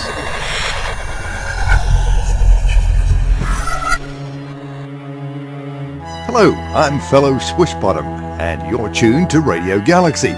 Today we're beaming to you from the planet Chaosica to help the locals here celebrate their national holiday, Chaos Day, which, as some of you may know, involves a very special event, the Grand Parade of Chaos. Now we're sitting here perched some 60 metres above the streets of Chaosica Prime, the capital city, and looking down upon the many hundreds of aquaria and terraria that adorn the outside of most of the buildings here. And we can also see an intriguing variety of ornamental waterfalls found throughout this landscaped city. Down on street level, it seems as though, yes, the parade has just begun rolling forward on Freedom Avenue. Now, my guest here to help us interpret all of the parade's features is Dr. Aswad Fiddlejer from the Chaosica's National Museum of Culture. Before we look closer at the floats of the parade, Dr. Fiddlejer, could you first tell us what is the significance of all the waterfalls? Well, they're a symbol of Chaosica's founding idea, order from chaos. Since, as you can see, the water falling from the waterfall seems very chaotic and haphazard. But if you look at the overall pattern, the spot where the water actually falls, you see beautifully ordered eddies and swirls. The green dye is added to highlight these. Right, yes, because some people have suggested that the eddies and swirls you talk of aren't ordered at all, and that it's just the dye with its much more viscous properties that makes it appear ordered. That's just a lot of bollard crap. The order from chaos will stipulate that water must be falling orderly. It's just that some people are blind to that order. I see. Well, let's focus our attention now on the parade. To get a better look, let's cross to our friendly roving robo-reporter, Randy Ramjoy. Well, as you can probably hear, the crowd down here at street level is cheering loudly. Why? Because the first float has just cruised into view, a 30-metre high bag of money. As it happens, this float is a big favourite here on Chaos, as you can hear. And what it hopes to symbolise, apparently, is that the Chaosicans like money. Not particularly deep symbolism, I guess, but the locals like it all the same. Now, the following floats is something else entirely. It seems to be a gigantic 40-metre tall foam replica of a washing machine. I'm not sure what this is supposed to symbolise. Oh my god! What is it, Randy? What's happened? A great accident, I'm afraid! The foam washing machine has been hit by something, and it's tilting. Tilting right over. No, not tilting, more like crashing. Crashing down into the streets. It's making a terrible noise. No one seems to be hurt, but there's an awful lot of bubbles in. For those who want to know, Oster's fifth and final category of creature is the Rebel. The rebel rejects both the ideas of success and ambition, and he or she also rejects the means by which most living creatures often try to gain success. Instead of bowing down to the superiority of the winners, the rebel revolts against the winners altogether, and often against the whole idea that the universe needs winners. The rebel is always agitating for change to the whole structure of life, constantly and often bitterly looking to undermine the dominant value system, formulating alternative conceptions of achievement, imagining different ways of living, and promoting the idea that success should be for everyone and not just a lucky few. The rebel, of course, has the most difficult of all creatures' lives. They have to work harder than anyone. Firstly, to undermine the political structure of the winners. Secondly, to counter the slavish ideology of the ritualists. And thirdly, to convince the retreatists and the innovators that change to the state of the galaxy is possible. Where the hell am I? Ah, you crashed into the parade of chaos. Who are you? I'm the chief of security here on the planet Chaosica. Oh, am I in trouble? Not at all. Oh, that's a first. You know, you look familiar. Don't I know you? You ever been to Chaosica before? No, but do you know a guy called, what's his name? Zeman or something. He looks just like you, only he's got two horns and not so many flies buzzing around him. These aren't my flies. They've just come out of the aquaterrarium that was knocked over. Oh. Now, I'd like you to come with me, if you don't mind. There's someone who wants to meet you. Yeah, okay. If it makes you happy. It does.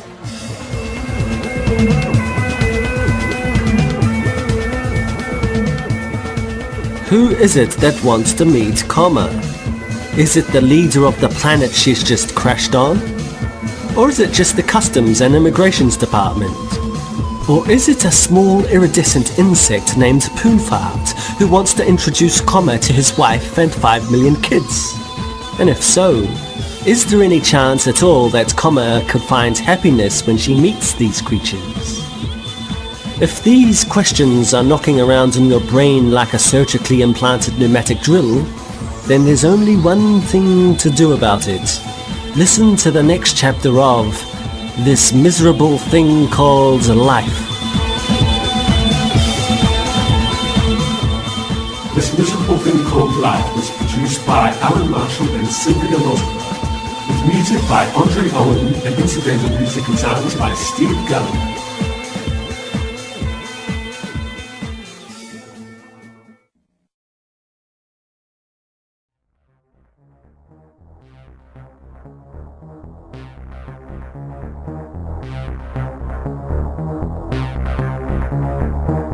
Posthuman Enterprises presents This Miserable Thing Called Life, an audio novel written and performed entirely by electronic platforms. Chapter 4, The Rise and Fall of the Banished Sludge Maker.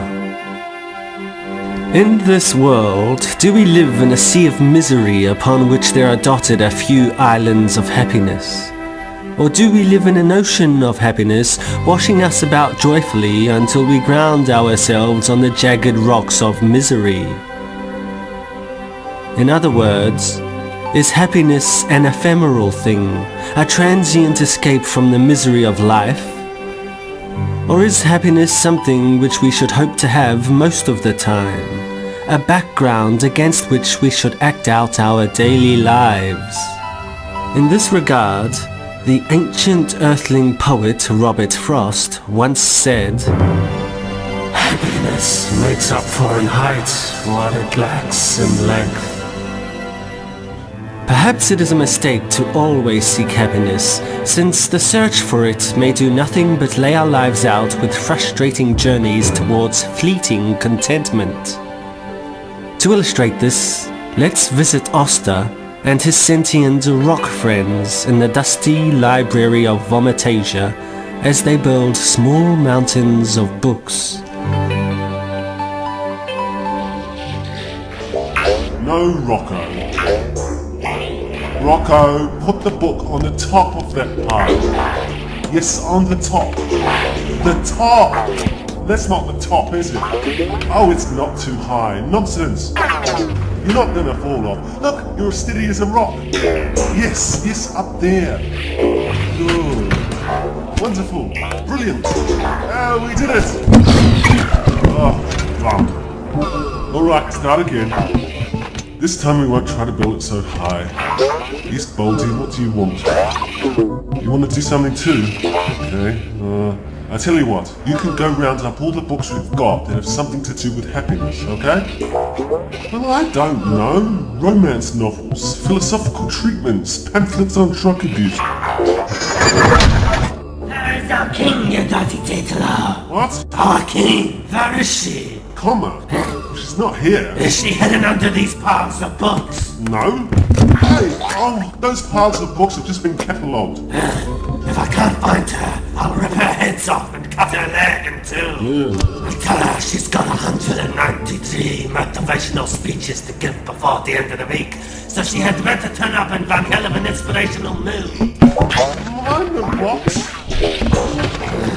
Why do you use these primitive creatures to catalogue the books? You're living in the Stone Ages. 1 step forward, 55 steps backwards. Okay guys, let's pile up the books once again. As Oster oversees the recataloguing of yet another pile of books, Comma is chatting to the locals on another planet entirely, the planet Chaosica. So who's this person that wants to see me? Is he your leader? Leader? No, we have no leader. A government official then? We have no government, only the laws of chaos. Oh, so where are we going then? To see the Wisers. What's the Wisers? They heard about your little stunt, crashing into the parade of chaos. Uh-oh. No, that was good. They were very impressed. You arrived in a completely chaotic fashion, forced the parade to set off in a whole new direction entirely. It was a wonderful, chaotic effect. Very nice. So what's with all this veneration of chaos? What's so great about it? Chaos frees the universe, young stranger. It is the generator of order and freedom. Oh yeah? The Wisers will explain all of this to you. Well great. What's the Wisers? An elite group of Chaosicans, the ones who know the laws of chaos the best, for they learnt it in the marketplace and accumulated much money. The marketplace, you see, is where chaos is at its most magnificent since... There you go. Yeah, excuse me, just a second will you? Hello there. Yeah? Did I just see you give that homeless bum some money? Well, yeah, it wasn't much, though. What do you mean it wasn't much? You can't give bums like him money. It contravenes the laws of chaos. It was only a penny. A penny that you earn through legitimate market processes, not begging on the street like a freeloader. Yeah, but he needs it for buying food. This man doesn't need a penny. He needs a good beating. Hey, what the hell are you doing? I'm kicking this bum's bum. What does it look like I'm doing? Yeah, but why? Yeah, you're right. It wasn't his fault. I need to kick the guy who gave him the money.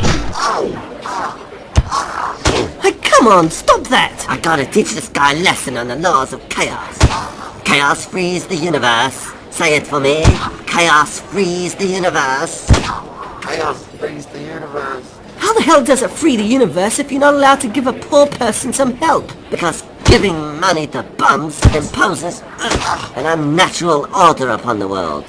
What if it catches on? People will become so lazy, nudging their way through life. Hey, stop it, no more! Your chaos law just sounds like an excuse to be nasty to poor people. Don't let me catch you doing that again. Was all that necessary? You don't understand the laws of chaos, young lady. How can I explain it? Here, take a look at this aquarium.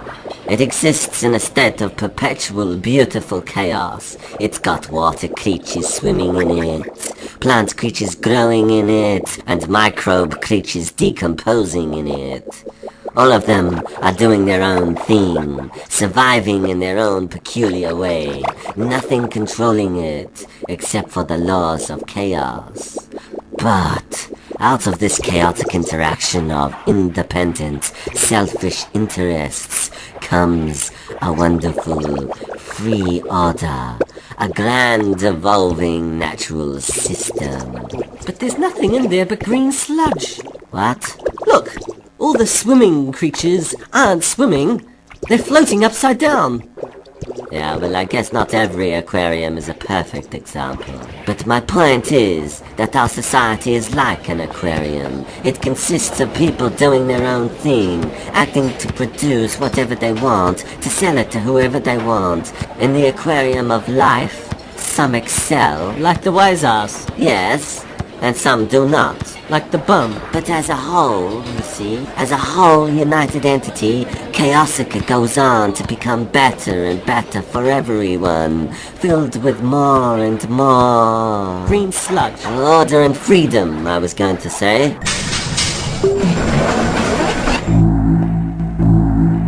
Anyway, here we are now. Here we are where? This is the Chamber of Chaos.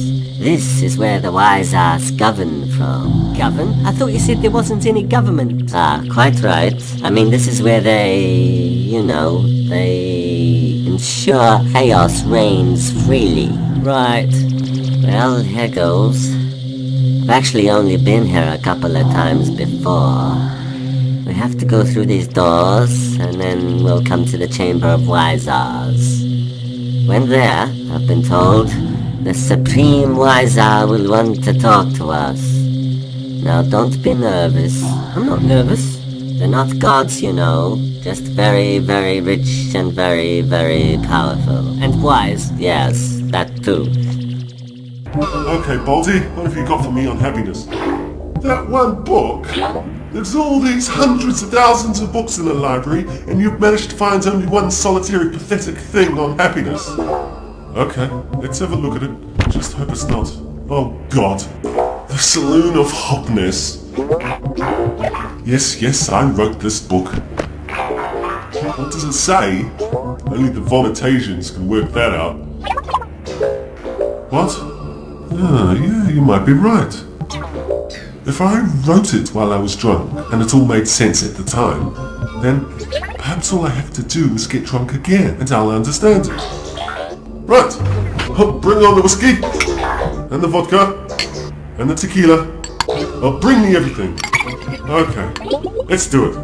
Hey, do you want to drink yourself? Baldy? Rocco? Stormy? How do you take it? In the face? Okay, one whiskey on the rocks coming up. That's good stuff, eh? Hey, our spies have found our king. They have? Where is she? She's on her planet. Oh, fantastic. A planet called Chaosica. We're sending our entire space army there now to blow it up and bring her back. Ah, not in that order, I hope. Greetings, fellow Chaosicans. You are about to enter the Chamber of Wise-Ars. Please remove all hidden laser guns, radiation bombs, poison dart-throwing instruments, and cell phones. And please obey all Chamber of Wise-Ars etiquette laws listed on these signs. Thank you. Chaos frees the universe. Chaos frees the universe. Greetings, strange one. Hello. How you doing? Don't ask any questions. You're not supposed to ask the wise-ass questions. Oh, why not? Well, that's a question. Sorry, I didn't offend you, did I? Oh, that's a question too. I'm sorry, Supreme Wise-Ar. Our strange friend here doesn't mean to be rude. She's just, very curious, you see. Such curiosity is admirable, but not necessary. Here on Chaosica, everything is more free and ordered than anywhere else in the universe. I'm so happy for you. Do you know why we have invited you here today?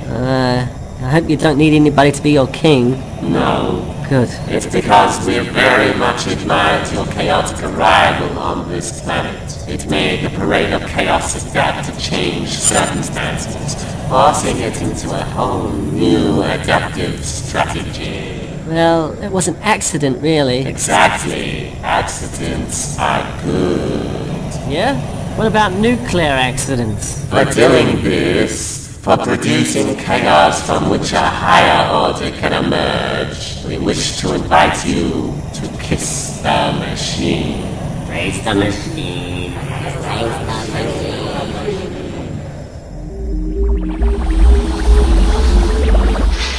Hail the machine.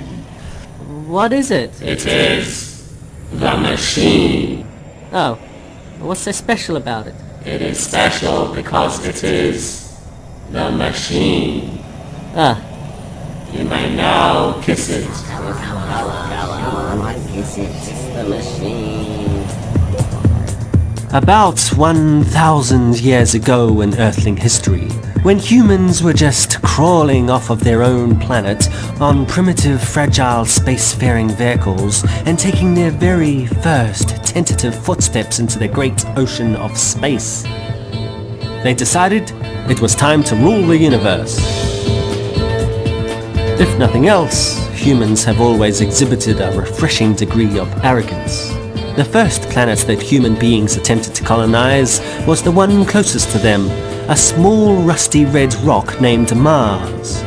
The colonization of Mars proceeded over a 200-year period, yet was ultimately unsuccessful. So unsuccessful was it, in fact, that Mars still stands as the generally agreed upon worst human stuff-up of all time. The following tale of Mars's colonization, as told by radio reporter Randy Ramdroid, explains it all this way. it's the 23rd century. Humanity's home planet, Earth, has a lot of problems to deal with. The pollution problem, the steady running out of resources, and the growing lack of biodiversity. Solutions to these problems were offered from many quarters. There were hippies and greenies that wanted to turn back the clock and push humanity back to a simpler, less materialistic time. There were right-wing scaremongers who wanted to kill all the poor people, freeing up the world for those who could take care of themselves. And there was also the Space Tech Society, a group of techies dedicated to solving the Earth's problems through extraterrestrial colonization. I believe that when it comes to creating a decent society, only universal conquest will do it. Yeah. You can conserve resources and redistribute wealth and be nice to people and as good to the planet as you like. None of this is going to increase the material wealth of our world. And we all know the sun isn't getting any younger. In just a few billion years, our sun will die. And so the only option we have is galactic domination. And so off to Mars they went, instigating all manner of grandiose projects. To create water, the polar regions of Mars were blown up with nuclear bombs. To heat the planet up, gigantic orbiting mirrors were constructed to reflect sunlight onto the surface. And to produce oxygen, genetically engineered algae was strewn all over Mars' mountains and valleys. Unfortunately, the only thing all of this high technology did was turn Mars into a planetary-wide disaster area. The first Mars settlers just about managed to survive all the man-made earthquakes and floods, but they were soon poisoned by radiation, asphyxiated by toxic gases, and squashed to death by giant mirrors crashing out of the sky. What is interesting, however, is that after a couple of centuries, the precise recipe of noxious fumes, radioactive groundwater, and mutant plant life made Mars entirely suitable for a band of traveling creatures known as the Night Whites. And so, in true Earthling fashion, the humans sold their grand planetary stuff-up to the Night Whites for a terrific profit.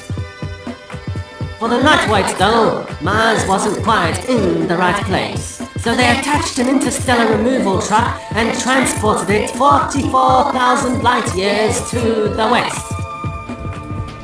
Over time, the Night Whites created a great civilization for themselves on Mars. forming large trading communities, building great cities, creating splendid learning institutions, until one day some Neutwoid archaeologist found something buried deep within his planet's dirt.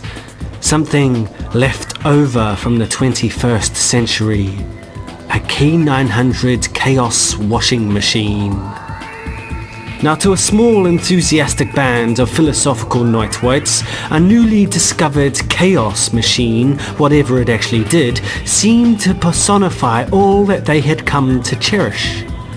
Here was a machine that used chaos in a positive way to make the world a better, freer, more orderly place.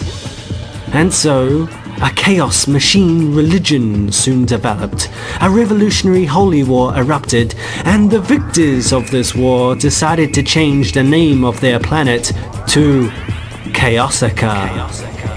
You do know it's just a broken down old washing machine. It's not a machine. It is the machine. The sacred machine of Chaosica. Well, whatever. It still doesn't do much, does it? One day it will. One day a great prophet will deliver upon Chaosica the original instruction manual, which will tell us how to work the machine, unleashing its powers and bringing order from chaos, not just to Chaosica, but to the whole universe. You think so? Yes, I think so. Now, unless you have any more stupid questions. Yes, as a matter of fact, I do. The green sludge in the aquarium. Where did that come from? What green sludge? Would you like me to escort her out, Supreme One? What green sludge? The sludge in your aquariums. Honorable Supreme Wiser, if I may, most of the aquaterraria in the city have been covered on the insides by an opaque green sludge for a few years now. It's become a bit of a talking point, actually. The green sludge, as you call it, is caused by interveners. What's an intervener? Interveners are Chaosicans who interfere with the running of the natural laws of chaos. And some have mistakenly thought that the aquaria must be given more nutrients to survive. No. Interveners, you understand, stranger, are anti-chaos. They are misguided to the point of being evil. Yeah, but it looks like the aquariums just stuffed themselves up. Don't say that. You're coming very close to violating the Freedom of Expression Act. You know that, stranger? So? The Freedom of Expression Act states that no person shall utter any statement which leads to the denigration of freedom by suggesting the laws of chaos are wrong. But how can you maintain freedom when you're not allowed to disagree with the laws of chaos? That, stranger, is the sort of question an intervener would ask. Is it? Yes. Well, maybe I am an intervener. Impossible. Why? They have been banished from our world. All of them? Yes. Well, if there are no interveners left on the planet, how can they be making the sludge? You're right.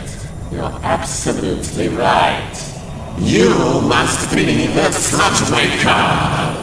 What? You must be the blasphemous intervening sludge maker, sludging up all the aquaria, sludging up all the terraria. What shall we do with her? Let her drown in the sludge of her own making. Throw her into the aquaterraria. Off we go now, young stranger. What? Oh, wait! The chambers of Wisars have spoken. Stop! Get your hands off me! No! Wait! I might be able to help you. Go on, in there where you belong. This is disgusting! I can help you! Can you hear me? I can help you! How? I can get you an instruction manual for your washing machine! For our what? I mean, the sacred chaos machine! You can? Yes! How? I know this place, a library, on a planet thousands of light years away. But in this library they've got lots of ancient Earth writings. They're bound to have an instruction manual for your machine. What is the name of this planet? Well, you let me out of here if I tell you? Yes. Okay, it's called Vomitasia. Vomitasia. Alright. All wise eyes in favour of declaring war on Vomitasia say aye. Aye. The ayes have it. Right. Crusade alert. Crusade alert. This is the National Chief of Security. All Chaosicans of the Compulsory Volunteer Freedom Army are to assemble straight away for immediate conquest of the planet Vomitasia. Get the tanks rolling! Get the space choppers in the air! Launch the attack missiles! Mobilize the space fleet! Position the laser cannon! Guys! Aren't you gonna let me out? Hey! Hello? Hello? Hello, comma? Yes? Oster? Oster, comma. This is Zemev. Where are you? Where are you? Where are you? Who, me? No, you, Oster. Zemev, is that you? Are you okay? Yes. No, I'm not fine. okay. Shut up, everyone, for a sec. I'm calling both of you. Oh. I'm just wondering how you got on with the black hole waste bins. You know, if you escaped and all. Well, no. I'm still stuck here on Vomitasia. Vomitasia? Oster, did you say you're still on Vomitasia? Yeah, I went into the black hole in the classics section of the library and came out in the geography section. Oh no. But it's okay, because since then, I've worked out how to interpret our Hopness book. Listen, comma. Oster! Happiness Oster, is... Oster, you have to leave there. Oster, do you hear me? Yeah, not very well, though. Well, that's because I'm stuck inside a slammed-up fish tank. What are you doing in there? Trying to get out, of course. Oh. Listen, Oster, you have to leave Vomitasia straight away. There's an army heading there right now to blow the place to smither-frickareens. Why is that? It's a long story. This freako planet I'm on is controlled by some weird Chamber of Commerce religious order who are searching for an ancient Earth instruction manual. Yeah? What, like the joy of sex or something? No, it's for a 21st century washing machine, as it happens. So to bargain my way out of this sludged-up fishbowl, I told them that they can find one in your library. So where are you now? What's the name of the planet? I'm on a cessbog called Chaosica. Chaosica. Wow, what were the chances of that? Yeah, only it used to be another planet. It used to be... Comma, if you're really on Chaosica, then you're in danger too. Why? The Vomitations have sent their army to blow it up. Yeah? Why are they gonna blow Chaosica up? Well, to get Comma back. Huh? I don't get it. How are they going to get me back if they blow the whole planet up? I don't know, it's Vomitation logic. You have to be intoxicated to understand it. Oh. Looks like everybody's in a bit of trouble then. Yes. Yes. But, I've got just the gadget to help. Is that right? But your gadgets are the reason we're in this much trouble in the first place. Your gadgets have landed us in the mouths of monstrous bookworms, imprisoned us in libraries, drowned us in both vomit and sludge, and now provoked an interplanetary war. Yeah, but this one's a good one. It's a time travel machine. What the hell are we going to do with the time travel machine? Maybe you could use it to travel in time? Yeah, but why? So you can come back to 21st century Earth. So? And then find a shop that sells chaos washing machines so you can buy an instruction manual. And? Then you come back to the 31st century and give the manual to the Chaosican leaders so they call off the attack. Well, yeah, but what about the Vomitasian army? We'll rig something up. Here, I could attach a coffee machine gadget to a precipitation gadget and then strap them both to a cluster bomb gadget. It'll be raining coffee all over Vomitasia for a week. What? Why? Well, they'll all suddenly sober up, become less aggressive, and then just get bored and go off to some park bench for a nice long sleep. You really think that'll work? Of course. Yeah? Is that alright, Comma? I guess. Righto then. I'll send you a couple more black hole trash bins with homing beacons attached. Just jump down them and you'll be zapped straight through the time travel machine into the 21st century. Alright. Don't muck about back there though. Just go buy the instruction manual and come out again. The exit portal will be a door to a clock repair shop. It'll take you straight to Chaosica. I'll be waiting there for you. Okay. Here we go again.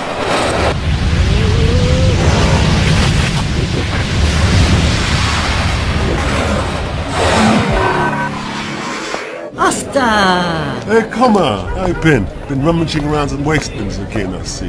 yes. So this is the 21st century. Uh-huh. What's that gross smell? All the automobiles still run on petroleum. Yuck, really? Yeah, it's okay really, because there's all sorts of toxic gases in the exhaust fumes that destroy everyone's sense of smell. Well, look, there's the clock repair shop there. Oh, good. And there's an appliance store right next door. Morris Mulford's Mechanicals. Cool. Yeah, well, let's just test the portal first. I don't want to get stuck in the wrong time. I heard about one guy who was stuck in prehistoric Europe and was a sex slave for a family of Neanderthals all his life. Ew. Here's the portal right here. Come on through. That was quick. Yeah, hi, Zemev. And hi, Coty. How you hanging? He says he's hanging very well, and thanks you for your interest. Have you got the instruction manual? No. No? It's in the store next door. I'll just go and get it. You wait here, Oster. Zemev, don't you want to come and look at the 21st century? No thanks. Time travel makes me nauseous. Go on, it's something different. I'll just have a look. Oh my god. It's so real looking. Of course. Why shouldn't it be? The sky, the clouds, the noise, the smell. Yeah. You think the 21st century would have those things? It's not that. It's just, Just what? if I knew it was real, I might have used it for something grander. What do you mean if you knew it was real? Here we go, Zemev. K900 Chaos Washing Machine Manual. Good. Now, if you don't mind, I have some people to talk to. Who's that then? You'll find out. You should come along. Alright, let's follow.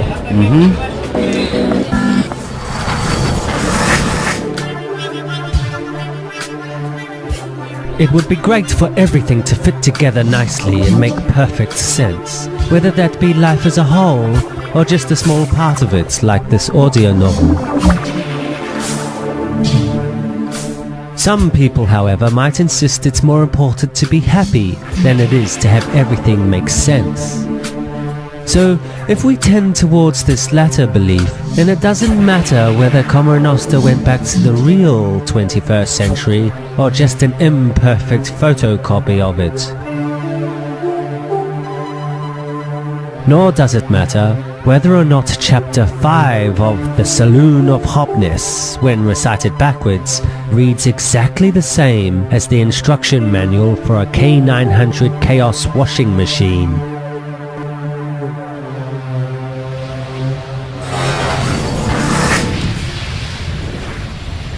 I have been here before. This is the Chamber of Wisars. Yeah?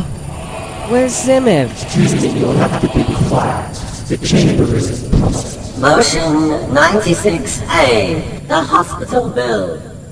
Due to the war efforts, I think it's obvious we have to shut all the hospitals down and then give all the sick people a good kicking. All in favour, say aye.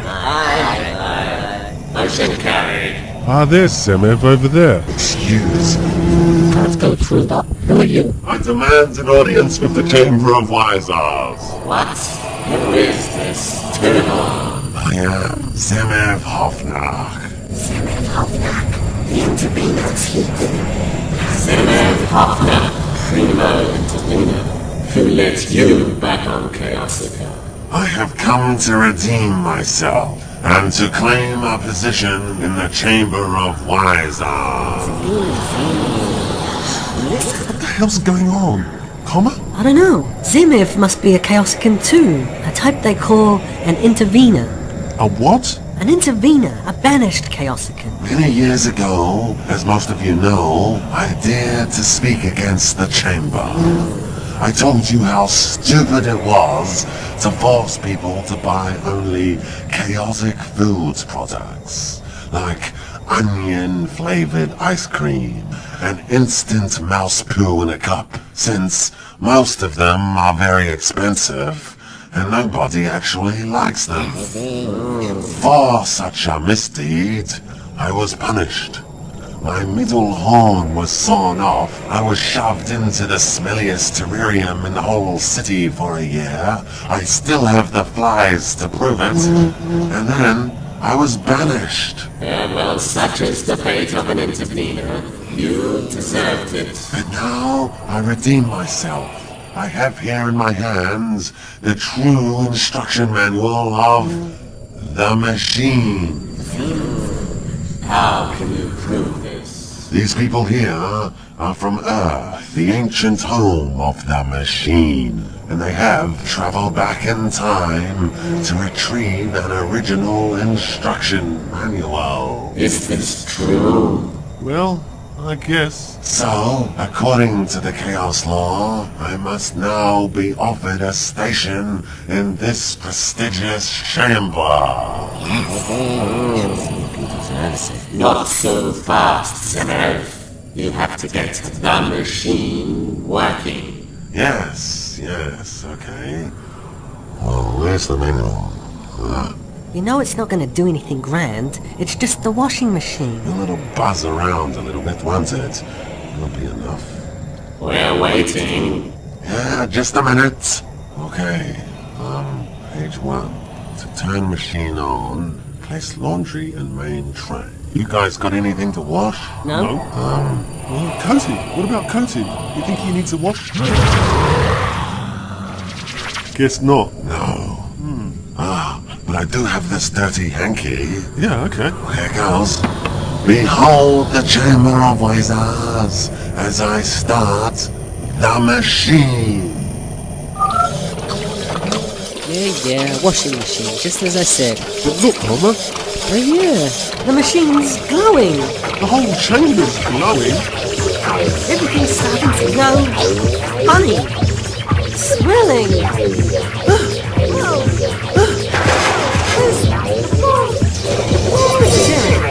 People are falling apart. The building's dissolving. It's not a washing machine after all. It is actually some sort of chaos generator.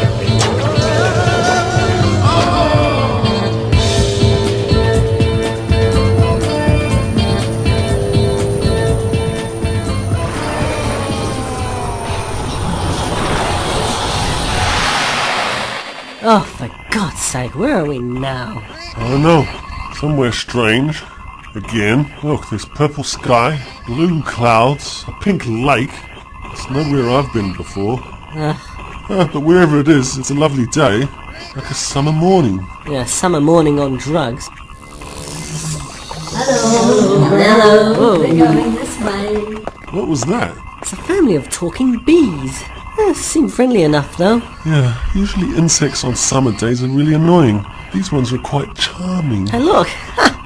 There's a one-legged duck swimming in pointless circles. Oh, what? Oh my god. You know what? You know where we are, Comma? Where? We're on Hopness. Hopness? It's a place? A real physical place? It looks like it. But it's all so unreal, so meaningless. There's something else that's very interesting about this place. The fact that all the creatures here are smiling. Yes. You know why? Because they're happy. Yes. They're happy.